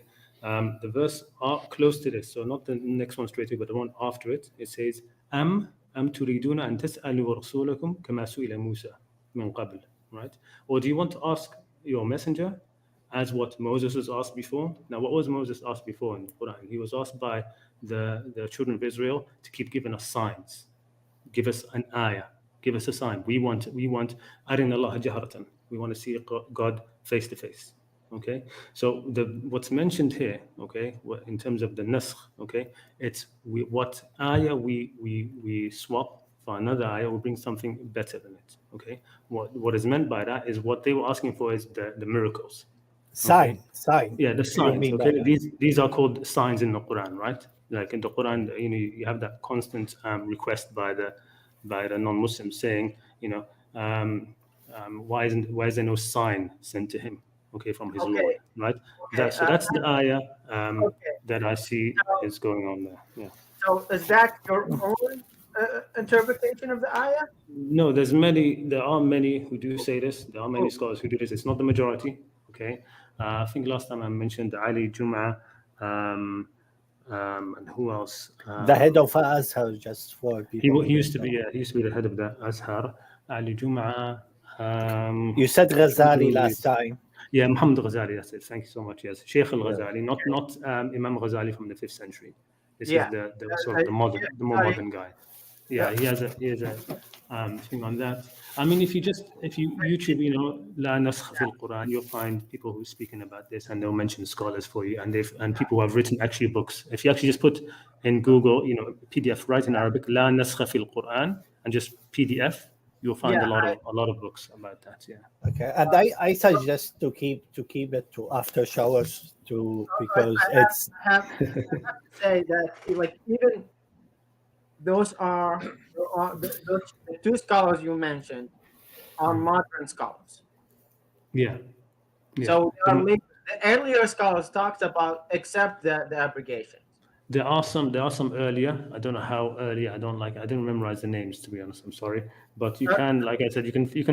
This was mentioned by some. The thing about the abrogation issue, this is one thing that you can see, okay, clearly, okay, is that sort of the closer you are to the time of or areas where there's a lot of expansionism happening, okay, the more the scholars are saying so many verses are abrogated. So Ibn Arabi not the Sufi one, the one from Andalusia, right? He wrote his book, okay, Ahkam al-Quran. He says that over 200 verses of the Quran abrogated. Imam al-Suyuti, okay, he says no, there's around, I forget the exact number, something like 16 or something. He basically says no, all of it, he's gone too far, not all of it is abrogated. Okay, there's only these 16. So, and you will never find agreement among the scholars of even one verse that it has been abrogated. But for me, the smoking gun is this. The smoking gun and the whole abrogation issue is this, right? So we all agree, of course, that there's fabricated narrations, right? We would all say that, right? And but the thing about it, you cannot find a single narration from Muhammad saying verse X has abrogated verse Y. Okay, that just doesn't exist. And you can't find neither Sahih nor Hasan or anything. So you can't. So even if you were going to accept the idea of abrogation, and this is what I say to Muslims about this, because of course I want to convince Muslims that no, nothing in the Quran is abrogated. I say to them, look, Muhammad brought this Quran to you, right? You believe that, right? You believe it's from God, okay? You shouldn't accept anybody else to tell you that this verse is abrogated by that verse. So then right? Don't let anybody else. So then the verse in Surah 2 is invalid. No, I'm saying that they're all valid. Well, then how can that verse be valid and there would be no abrogations at all? we can discuss it when we. Which do you want to talk about it now? Which verse are you talking about? No, I don't have 4 more hours to talk about. Guys, this we can dedicate a whole show for this. Yeah, the abrogation issue. The reason I raised that, the abrogation issue, because again we know that Quran is clear and it's there's no interpretation in it, and we know that when God directly spoke to Muhammad through Jibril, that there no one mistaken his notes. Everyone understand exactly what he said. So when Muslims start talking about abrogation, and that the majority will accept one side, and then you'll have other people who will accept other side. You see the point? It's a good thing. It's a quagmire of a book. It's a work. If it's the work of the only God, that only God does not understand human. Yeah, Mubarak, it's a good thing that sarcasm doesn't leave a stain, because you were dripping with it. But yes, no, I understand exactly what it reminds me with verse 2, verse 2:2. القرآن لا ريب فيه ذات الكتاب لا ريب فيه. So, just so obvious. Right. Yeah. It says so in the book. Yeah, لا ريب فيه. No Not at rape all. at all. Not one bit. Play Anyway, rape to Aaron. And we can't So agree magic on balls. we can't agree on the order of it. So sorry, I cut you off. Go ahead. Your next you off. point, Bogey. I was just going to say, Next magic 8 Bolt are absolutely haram, right? okay, so my next point, yeah, well, everybody treats it correctly except some people who somehow want to get rid of the abrogations. The abrogations are understood universally in the Islamic world, and they are understood the way They are they just are. not. Look, I know you keep saying that, but You can't help it when 80 people get executed because of a verse in the Quran in Yes. this very surah. yeah, by tyrants. You okay? can't tell me that they don't understand No, that this by- could No, be I can true. tell you that. No, just No, one not moment. by tyrants, by doing what Islam is saying to them, not by tyrants. No, it's in the end by By tyrants. following They the are book. tyrants. Khalid. But they are tyrants. I mean, And why they were only killing Khalid. terrorists, and why are they classified as terrorists? Because they had a different opinion, and nothing is more terrifying to faith than someone who doesn't buy your bullshit. Yep. Aaron, no. Unbelievers. If you, Yeah, I mean, Moving on. Khalid, I'm particularly Okay. sympathetic with the whole execution Khalid. thing, because I do have somebody who is close to me Khalid. who's been imprisoned for a Can long you hear time me? in No, wait, Saudi. no, let him finish. Let him finish. Yeah, I'm just saying that there's somebody I'm very close to in Saudi No, who I'm not. has been I know what. in Sahel, prison Sahel, for a long time. let Quranic Islam finish the statement. Yeah, he's been in prison for a long time, a long time now without trial, and the prosecution wants to execute him because they're saying that he is doubting the fundamentals of the religion. Okay, and he's a scholar who is basically, I learned a lot from him. All right, and I tried to sort of like promote some of his work on my channel. I translated a few of his lectures, and so it's something which is close to me. I do understand that region and what's happening over there, and how of course religion. I mean, you have to understand this. You can have a tyrant who will use things in religion to execute people. Okay, but to be honest, they don't even need. There are They things don't need. in religion. There It's are coming things in from this religion the that Quran. Guys, Yeah, guys, especially I- if you say something is They're using especially if you say other- something's abrogated. Yeah. If we don't Guys. use religion at all, we Yeah. avoid this kind of stuff problem. Yeah. Yep. Well, yeah, he wait, regardless wait. religion or Wait, not, Diana- he has been Diana's speaking. executed. wait. Yes. Go ahead, Diana. Sorry. Khalid, Yes. the ironic the verses about killing and cutting the limbs of disbelievers or people who are against you is not abrogated. I wish it was abrogated. It's it's not. not. Abrogated. It's So not. this verse, it's Yes. I mean, yes. so example, So the everything bad tyrants. is not abrogated, unfortunately. Yeah, and everything good is abrogated by tyrants. who?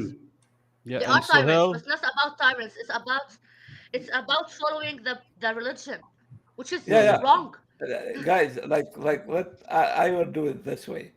I mean, if I were to draw a diagram, like if we take a diagram from the beginning of Islam in the past until this very moment, you will see throughout history that Islam was ruled by tyrants from the beginning, because Muhammad himself, according to the Was a history we tyrant. know, was a tyrant.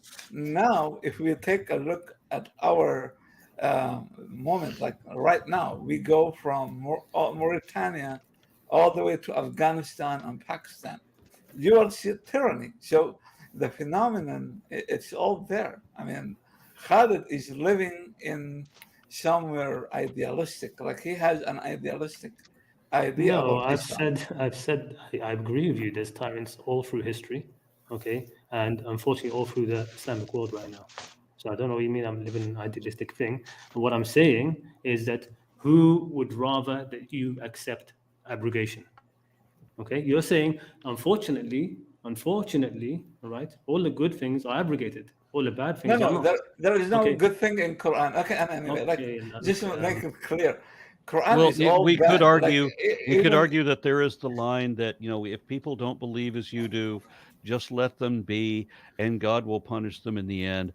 And then 9:5 comes along and says, no, no, no. We may have said to let them be, but no, no, no. Go hunt them down and kill them where you find them. So those are contradictory statements. Okay, yeah. So going with that, okay. Which would expansionist tyrants wish to abrogate? Which one would they rather be abrogated? Khalid, It let comes me to that. It's let me not. do it this way. It's Khalid, not a difficult I thing believe, to. I believe, I believe the original Quran was totally a different message, probably because there is an example, and it's like I don't know, like why most people don't notice it. Like Muhammad talks against the Jews, he talks against Christians, he talks against like pagans, but there is no mention of the other prophet, Musaylama. Musaylama was a prophet before Muhammad. He was prophet Before when Muhammad? Muhammad. Yeah. No, No, absolutely false. No, it's not false. He was very old even when Muhammad died. They Oh, you're say, talking about age. yeah, like he was a prophet. Even He when did not say he was a prophet. He did not declare he was a prophet my until friend, maybe. my friend, according to the tradition, when Yes. when they read the Quran saying Bismillah ar-Rahman ar-Rahim, in the name of God the merciful and the beneficent, they told him, Muhammad, you got that from Musaylama. This is No. Rahman of Yamama. Rahman of Mm. Yamama.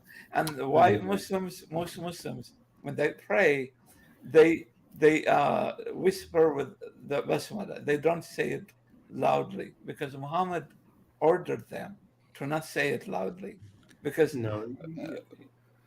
You're grasping at straws here. Musaylama happened, he declared his prophecy, and all of that happened basically around the last year of Muhammad's life. Okay, no, my friend. He was it a is. prophet before Muhammad even was claiming himself. No, wrong. I'm sorry, but it's just factually wrong. That's all I've got to say. I We say could you say, are no, it is, it factually wrong, isn't. my friend. Okay. I recommend we Okay. stick to the Surah. Yeah, Not get hung up guys, on abrogation. we derailed way too far. So let's Yeah, I let's have have to a say something conversation. because I was cut. I didn't say all the good things were abrogated. Bad things was also abrogated. It's not about that. It's what I said is that all the bad things were not abrogated, but Okay, there look, are bad things and good things abrogated.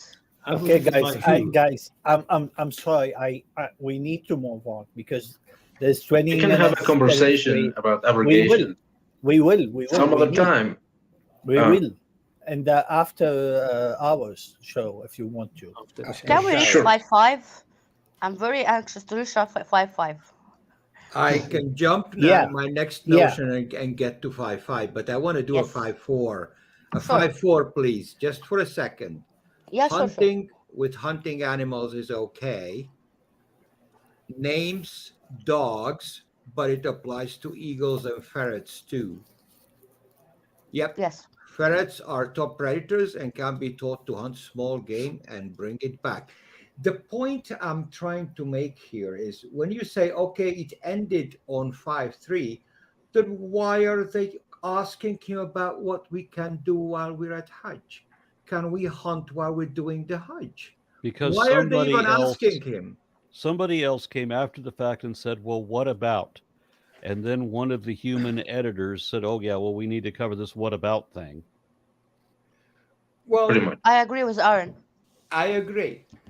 Right. So what? I think the fact you can't go and say that in a mosque during the Friday prayers. That's a given. Speech. But you the can't fact go and stand there and say, "Well, somebody wrote this in because, duh." Right? Muhammad. Well, you can, Boogie, you can, but like there is a catch. Your ass will be handed to you. So, I mean, Yeah. provided you still have a hand to accept your ass. Okay, so what do you have to say? Verse 5. 5 allows the food of the people of the book. We'll come to those later. In this, I disagree. I disagree. Since we have ever been Muslims, Sunni and Shia, you can't eat whatever. You can't eat something that's killed by Christians or Jews because they don't say Bismillah ar-Rahman ar-Rahim. And then in this verse, it's saying the opposite. Yes. Yes, it is. And that's why we need to read the whole surah to get to the point where you just made, and that is who are the people of the book? Who Christians qualified? and Jews and Muslims. Just Not quite. pagans. Yes, quite. it's the Christian and the Jews in my understanding. Because الذين أوتوا الكتاب من قبلكم, people who had books before you. I mean, you guys. That's Syrians as well. I'm so proud of myself. He starts rattling off Arabic, and I caught the word kitab in there, and I'm like, wait, he's talking about books. Guys, you are talking about Quran as if the author knows everything. I mean, I think Muhammad he wasn't even knowing what he's saying. Like that's why we see this whole contradictions. Like for example, when Muhammad talks about people of Kitab, he said in the Quran, okay, what is the verse? Yeah, like وَمَا اخْتَلَفُوا فِيهِ إِلَّا مِنْ بَعْدِ مَا جَاءَتْهُمُ الْبَيِّنَةُ. They didn't get this agreement with each other until they were given the clear facts, which is wrong. I mean, even logically, why people? Why would they disagree on something that isn't there? Exactly. Like if it's clear, why they have the disagreement? It's not clear. That's the point. Yes, I have to go back because I jumped into eating stuff that Christians and Jews killed. Before that, there's a verse of حل لهم المحصنات من المؤمنات والمحصنات من الذين أوتوا الكتاب من قبلكم. This is a very controversial for me verse because it talks about us, women. And in the tafsirs, all of them, I've read the Sunni and the Shia tafsirs. It's talking about slaves, not non-believer slaves, believer slaves, and you can have sex with believers or not non-believers. It's very complicated for two words. If you want a bogey, go ahead. And al-muhassanat doesn't mean married. Not in this verse. No, it means people who are believers. They are believe in chaste. God. They are not, they're not promiscuous. Yes. They're not bitches. They're not bitches. المحصنات here is it says المحصنات من المؤمنات, right? So yes. Even then within the sorry. Muslim women, they have to be chaste. They can't be like, oh, I'm going to clubbing all night. They can't have sex without marriage, and can be for more than one person. Yeah. They didn't have body count challenges like that. My controversy is they're talking about what you can eat, and the same verse they're telling you, Quran is telling you, you have to eat like this food. These are halal for you, and also these women are halal for you. So now we are also food. We have been animals before. Now we're food. And that's I my noticed point. that. I Yeah. commented about that. in It's a reply. continuing eating, if you know what I mean. It's Yeah. Oh delicious no. stuff. It's the continuation of the plowing field. It's the theorem. continuation of women being second level of to men. The verses before I was there at that verse, we were animals. We're compared to animals. Now we're next to food. Yeah, but Isn't there also a place in the Quran? I know there is in the Old Testament, where women are also tradable commodities, your currency at some point, aren't you? Yes, if you're Yep. slaves.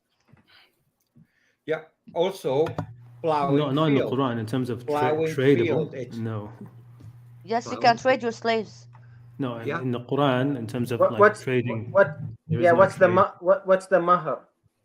Sorry, The Mahar. mahar. dowry. All right. Yeah, what's the dowry? Who pays the Okay, if you dowry? want to call the dowry, who as gets a the dowry? slavery, then call it that for the whole world. No, not no, just for- no, no. No, it's a different thing. Well, it's a But different thing. why is it a It's different thing? Dowry is what is given as a dowry. It's a bridal gift, right? Yeah, that's No, what it that's what it says- says. no, it's not a Sorry. gift. No, it wait, says wait, you can't wait, screw a woman before giving her money. wait, wait. Okay, You're so, not allowed to. All right, I'm just saying it's a dowry. I mean, that's something which is known. Yeah. It's all over the world, right? That's fucking prostitution. No, Okay, With With but all it's due respect to prostitution, but that's what it's advocating for. You can't screw a woman before giving her money, and money that her parents and her folks can't take. It's her own money. So pimping Yeah. is not allowed. Okay, So but anyway, it's marriage the and there's a hadith- dowry the involved. hadith- Yes, I agree in with the that. You hadith- can call that prostitution. yes, I don't it know is. what It to is. say. It is. But All See, right, that- all right. But It's is just it not I- a marriage let me gift? finish my point. sorry. Yes, go ahead. Sorry, I'm not hearing you. Sorry. I'm trying to make a point. Sorry. Go ahead. That when Aaron talks about selling a woman as a commodity, is in a situation where a woman in a society is less than men and they have a value to them, there is a price attached to them. And in the hadith, Muhammad says that the only way you make it okay to have any relationship with a strange woman is by your money. تستحلونهم بأموالكم. The money No. makes it a right. No, تستحلون باسم الله. Right? That's what it says. Regardless. In the Hajj, right?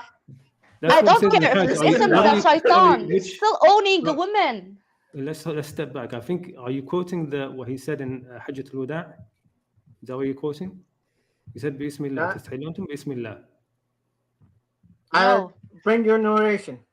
Yeah, I mean, like I said, but look, I mean, if you want to say that, or like I said, I'm fine if you want to call a dowry prostitution, okay. But it's something which is, I mean, I don't know where to go with that. It's something which is known to most of the world. They used to give dowries, right? Wait, Yeah, I mean, if is that the still Quran true? verse, wait.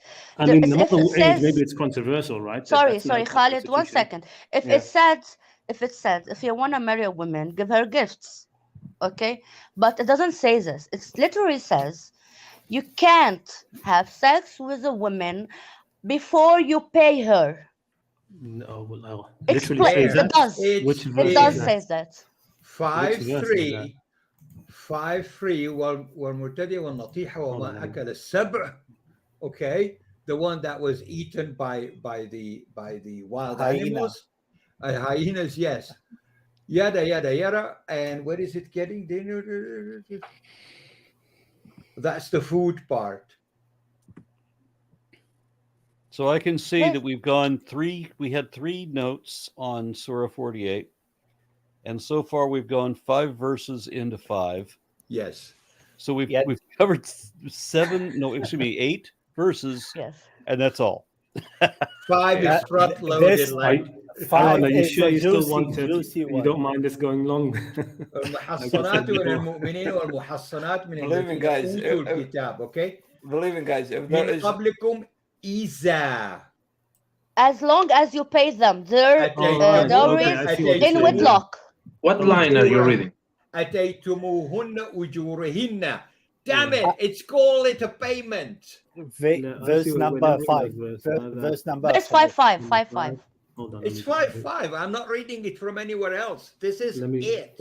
And just a note while Khalid is reading this, notice that it doesn't say that men are allowed. So it's only for the women. So Yeah, Okay, Yeah, of course. it's lopsided. We know that. Right? So why can't it just be a marital gift? Yeah, I mean, I understand what you're saying. I honestly look at it like this, to be honest, Anton. I look at it like I take Khalid's view on this. No, marriage in Islam is something. Yes, there was. Here's the controversial part. There was muta marriage, and it's still a part of the Shia constitute, right? Which is muta means like muta literally pleasure marriage, which is marry someone for 3 days, do your thing with them. 1 hour, 3 hours. 1 hour or 5 minutes or whatever. 3 right? minutes. 5 minutes, that will be so fast. Depends. That's all it took them. Huh? Yeah, right. But if you take that part off, marriage is something sacred in Islam, it's long term. So a little gift. You have wait, because there's in the Surah Al-Mar'ah, there are verses, very specific verses, that you can have sex with your slave without marriage. But if you want to have sex with a mu'mina, you have to pay her before having sex. When you're asking someone to pay someone before they're having sex, and the parents, of course, tell their women, because that's the tradition still now, because the parents will put that their dowry is like whatever, $1,000, whatever. It's literally selling women. But you don't see it like this because you're man. I see it like this. I see it when I have a price. I see myself as a fucking statue. I don't have price. The dowry in Islam I don't care if you sell a gift or whatever. That's I'm a human being with a price. I'm not denying that Islam looks at women as second-class citizens. I'm just saying the dowry in Islam goes to the woman, doesn't go to her parents. I'm just calling a spade, right? I'm not saying Islam is put women on pedestal. No, quite the opposite. I'm just saying what I think, what I know about the religion. Why shouldn't, when I want to marry a guy, should I pay him, send him a gift? Just for listen, the way I see it is to keep sex into marriage only. India. That's the way I see it. No. So, because they have they can have slaves, sex with their slaves. So no, man can have sex with their slaves. Not counting. In Russia, traditional Russian society, I think it was, right. That, and also now in a lot of Indian societies, right. It's the woman who pays. The woman who pays, right. That's how it goes there. Yeah. So that's a dowry. That's how they do the dowry. The concept of dowry, to me, the whole concept of dowry, I don't care. It's for men towards women or women towards men. It's putting a price on a human being that you are committed to. That's very insulting. That's very insulting, and very condescending. I don't care how you call it. You can put whatever nice word to it, gift, whatever, alimony, a dowry, but it's still buying a human being. What about the wedding ring? What would you say about that? Same thing. Yeah, I'm wearing now. I'm now wearing 15 rings. It's same thing. It's the same thing. If I give him if I ever get married, which I won't ever, but if I ever do, I will buy him a gift and he will buy me a gift. That's not like putting a dower and a price on me. Okay. That's my perspective as a woman. A lot of women believe that. You are talking about the wedding ring now that you brought it up, and I mean, let's spend a minute on that. Generally, the young couples, when they marry, they actually buy the wedding ring together, and then they wear it as a symbol of their engagement. It's not valuable per se. I mean, some people make an assholery about it and go, apeshit with the diamond and whatever. But generally, wedding rings can be made of iron, wood. You can check. You can check it on YouTube. There are people who make wedding rings from weird stuff like meteorites. It's Right? not about the wedding ring. That would It's be about No, the concept it's of just dowry. right. But this is just a symbol, like, hey, we're married, okay? Yeah, my wedding ring is made of tungsten, the heaviest metal. There you go. Keeps you because this is indication that I you think I love could have guessed that. You know, heavy metal. that's You really love it. cool. You listen to heavy metal, Aaron. Back to the story, Khalid. Can you at least understand the idea that I'm I get the talking about? points. Yeah. Because get the point. because not only in one verse, in many verses, you have to pay. Literally, it's saying, give them their أجورهن. Literally, yeah, it's like which, yes. Yeah, I understand what you're saying. wages. It's the word for wages. This is what Exactly. you pay the person who does work for Which you. is prostitution, which I'm not against, but the Quran is against prostitution, but yet it's talking It's about another type of prostitution. No, It's no, halal against prostitution. my friend. Yes, not- muta. It's It's an not- institutionalized no, not even prostitution. What do you say that this was? I mean, I don't know, to be honest, because when it comes to like the Arabic, it's sometimes difficult to understand what the Arabs were doing before Islam, because even what we have about the information before Islam was written after the Quran, right? But it seems that the Arabs before Islam, even that was their tradition, that was their custom. Okay, so It doesn't mean it was right. I'm not saying that was right, but I'm just Oh. saying that. What do you say with that? There are a lot of It's a bad traditions. custom. So God took a very bad custom and put it in the Quran. So that's worst. Okay. All right, I see. Here is the creator of the new universe, the knower of everything, looks at the society in the middle of the desert, realizes they have some bad customs, and decides to go what? Put it in his holy book. That's not worth of a worship at all. Anyways, 5.6. 5.6 is the legislation for the wudu, which is the ritual washing before prayer and stuff. Cause of much fitna in Islamic world, by the way. That's what we were talking about when we were talking about when we were Surah 48, because Khalid, what do you think of this? See, first of all, can someone recite I wasn't paying attention. Sorry. 5.6. 5.6. 5.6. It said, for prayer, wash your faces, hands, and elbows, all the way to the elbows, right? Yeah. So that's how you do the wudu. You wash your face, you wipe your head, you wash your hands, right, all the way to the elbows, and then you go and wash your feet all the way to the ankles. But it doesn't say from you start with the left hand or the right hand. No, it doesn't. And guess what? People get killed for that. And we do that. But regardless, it says wamsahu, which means wipe your head and your legs. Yeah. So I used to wash my legs. All the people I know. You'll never get to heaven that way. Hold on. Khalid, what do you say to this? I thought I'm not sure what you're asking me about. What do I think about it? I mean, it's the when verse you of do wudu. That's it. Yeah, when you do wudu, yes, 5.6. It says, all I know from my studying, that you have to wash your hands, wash your face, then wipe your hair. With the rest, the left top water on your hands, you have to wipe everything else, not with washing it. And then you wash your legs. That's what I know. But here it says you have to wipe your head and your legs, so you don't wash your legs. Exactly. Oh, so you're asking about that? Yeah, that changed. So Diana, for example, you're from the Shia background, right? So you guys, I think you wipe the feet, right? That's what the verse says. Yeah, I mean, exactly. So because we have to wash, we have the running water.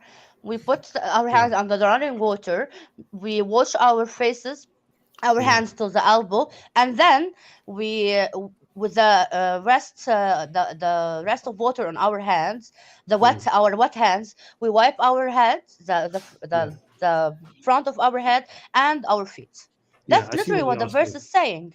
Yeah, I see what you're asking about. Basically, it's anybody heard of warsh, the difference between recitation of warsh and of hafs, which will bring a new headache for everyone, I'm sure. But there are different recitations for the Quran, right? So go ahead. If you've just relieved yourself, so what part of the body has that to do with? Okay, so you've just relieved yourself, or had intimate contact with a woman, same part of the body again. You need to No, you rub have sand to. on your face if you can't find water. On your Only face. if you can't find water. Yes, correct. Yeah. You Yes. need to So rub this Or sand not on even if you've just sand. relieved There's yourself. also marble. If you've just relieved yourself, you need to rub sand on your face. Not sand also. There's another. Just Okay, in Shia, there's, if you can't find sand, like I'm at home, I can't find sand. There's no water. I can find any marble, like our sink is marble, so I can just struck the marble and do it with a yeah, dry it marble. just says What? Sa'idan tayyiban, Really? right? Yes, really. Yeah. I So mean, so see? just to finish on the washing thing, just Yeah, the clarify washing this to me. Just wait. I have to say Yeah. something because I have to answer Aaron. If you had sex, you can't do that. You have to go and have a shower and have lots of things to say because after each time you have sex, even with your wife, you have to go and tatahar. What means tahar? I don't know, but Purify. there is a Yeah. thing. Yeah, purify yourself. You have to say. So you You have. have to do the ghusl, Yeah. Yes, you which is have to. basically the shower show. And Yeah. The and shower with also words to and say and The after message. shower show. There's a message. Wait, there's a message to do in this at the shower. It's close to wudu, but not the same. And there's words you have to say. And if you didn't do that, you're not allowed to pray or fast because you're not pure. So Aaron, no, they found an answer for that. because the liquid that comes between the Yeah. backbones and Yes. came out of you. Okay, please answer Okay, me, well, Khalid, because Yeah, so- I'm Yeah. confused. Yeah, the thing about that is there's two recitations, right? So arjulakum and arjulikum. Okay, so in No. no, there's a recitation. Does Okay, it okay, make go ahead, any go Oh ahead. difference? my God! Does it make any difference? Who's the Yes, retarded yes. who's the retard? I don't mean you, Khalid, or I- any Muslim. Okay, let Who's him the make his retard statement. that says that you wash your hands, you wash your, and your legs, like wash your hands, your feet, your face, wipe your Wipe your head. hand and then wash your feet. Doesn't And say wash. arjulakum. Yeah, so this one, Arjulakum. yeah, look, Not this one you can't- arjulakum. Not Yeah. Oh my arjulakum. God! No, don't do that. Arjulakum is not as their feet. It's not Yeah. wishing for you. Your My feet. life is a lie. My life is a lie. I Yeah. did, I did this all my life. All the No, no. people around me says you have to wash your feet, not wipe Yeah. them. Let me Yeah, take no, this I one live here. in Saudi Arabia. No, I think Syria, Khalid is saying Jordan, something Lebanon. else. Wait. Let Khalid speak. He's saying something Yeah. else. I understood Yes. him. Go ahead, Yes. Khalid. Yeah, so there's two recitations for this verse. There's the warsh and there's the hafs, right? So this is the point basically of grammar. If you look at arjulakum, there's a fatha on the lam, on the la, arjul lakum, right? Now, Right. because of that la, it takes it back. It takes that verb back to wash, not to the wipe. Okay. If it had a kasra, which is another recitation, then it would come back to wipe. So you see where it says wamsahu bi, it says sikum. The si means that it's majrur. Right? You know that. Really, right? because it Yeah, isn't majrur. easy to say wipe your face, wash your faces and your hands and your legs, then wipe your heads. Yeah. Mind look, you, I mean, mind you, when this was said out of Muhammad's mouth, there was no shakil. no It was tashkil, not invented until later on. Harakat, the- yes. Look, So when it came out of his mouth, so the there wasn't. first people who wrote this down had no freaking idea which one this one goes back to. Which No, goes you're back. confusing the matter. You're confusing the matter. May I ask I'm not Khalid confusing a the question? matter. Don't The talk matter is over confused. everybody. Come on. No, I mean, because you're saying when it came out of Muhammad's mouth, okay, tashkil is something which is on the paper. It's a sign, an alama you put on the paper, right? So it's, And it was when not Muhammad said invented it, when Muhammad Let said him it. finish. no, when Muhammad said it, of course, he either said arjulakum or arjulikum. Okay, he said one or the other. Which one did he say? Yeah, I mean, this Literally lives hang on that. So Yeah. and you said you when you pray you follow the people like the tradition. So which one, like if the companions of the Prophet can agree on something that everyone does 5 times a day? Yeah, look, this has it's a don't want to say complicated matter, but this will bring another thing which you might want to pick Okay, upon, okay. right? Let's stick Which with is- Let's stick with this verse. Guys, Have you heard? I agree with the Have Shia. you heard of the qira'at? The I various know the ways- qira'at, yes, I know. Okay, right. So exactly. So there are qira'at, right? And in this case, this verse, it comes into 2 different ways of reciting it. And it's the fatha or the kasra on that verse, it makes it apply to one or the other verse, other verses, other verbs. May I I'm ask you a sorry. question? Okay. Let Just him one finish second. first. Let me Do complete you, it. do you believe? Just so know, do you believe in Quran as like a miracle? Do you call it a miracle? No, I don't call it a miracle. I mean, I don't think that's accurate. Yeah, like the balagha miracle. sign. Like No. I mean, I sent actually that link to Aaron about this because that was the other thing I wanted to talk about. But no, in terms of like what Muslims will say that the Quran is the most eloquent, it can't be any more eloquent. Blah blah. All that. No, I don't accept that. But like, Okay. I just want to understand your view on this. So the people of the Prophet. So based on you saying it has one of 2 meanings, and correct me if I'm wrong. It's either both of the views that you can wipe your feet or wash them is correct. No, yeah. So the Orthodox or Sunni just view- let me just finish. Or they couldn't agree on it. The Sahaba didn't know which is which. No, so there's my view and then there's the Orthodox. The Orthodox view is that the Quran was revealed in sort of 7 modes, okay? And this is part of that, the recitations, the qira'at, okay? So in one way of reciting this verse, it gives one of the ahkam, one of the rulings, which means you can wipe over the feet. So you know how you have the wiping over the socks? Remember that? Okay, I know that, yes. Yeah, so you have the wiping over the socks, you can do that. So that's in one way. When you recite it that way, it's talking about that. When you recite it normally, of course, normally the Sunni Islam, right? They say, no, you're not allowed to wipe over the socks. Well, you can wipe over the socks, but you're supposed to wash, okay? So that's the other ruling. Now, my view is that no, I don't believe in the qira'at, basically. I think these were later deviations from the text. That I don't believe that the Prophet taught the Quran in multiple ways. Which So is how what do you- should be wait. I have to know Khalid's perspective. It's washing the feet or wiping the feet.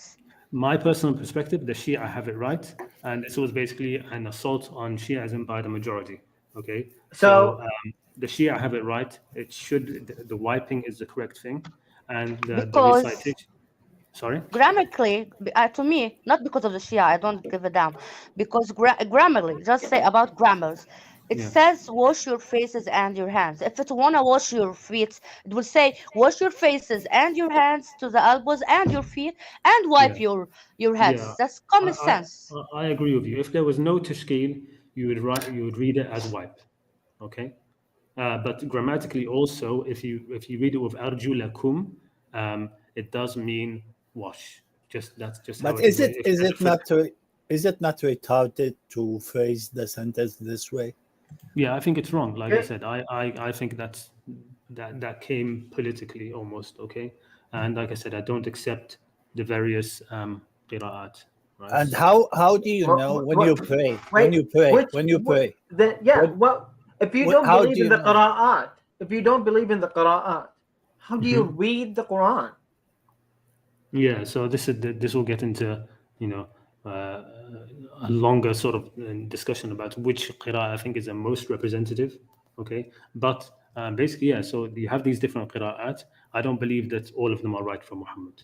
Okay, I think the most accurate, or it doesn't have its flaws, is the qira'ah of Asim, and there's a reason for that. Okay, but the qira'ah of Hafs and Asim. So the one which became the majority, and it's not because it became the majority. I was actually surprised in my research that it was the majority, because this Hafs and Asim only became majority because of the again, it's politics, right? It's the Ottomans who propagated it, and then of course in Egyptians in 1922. You will be an atheist.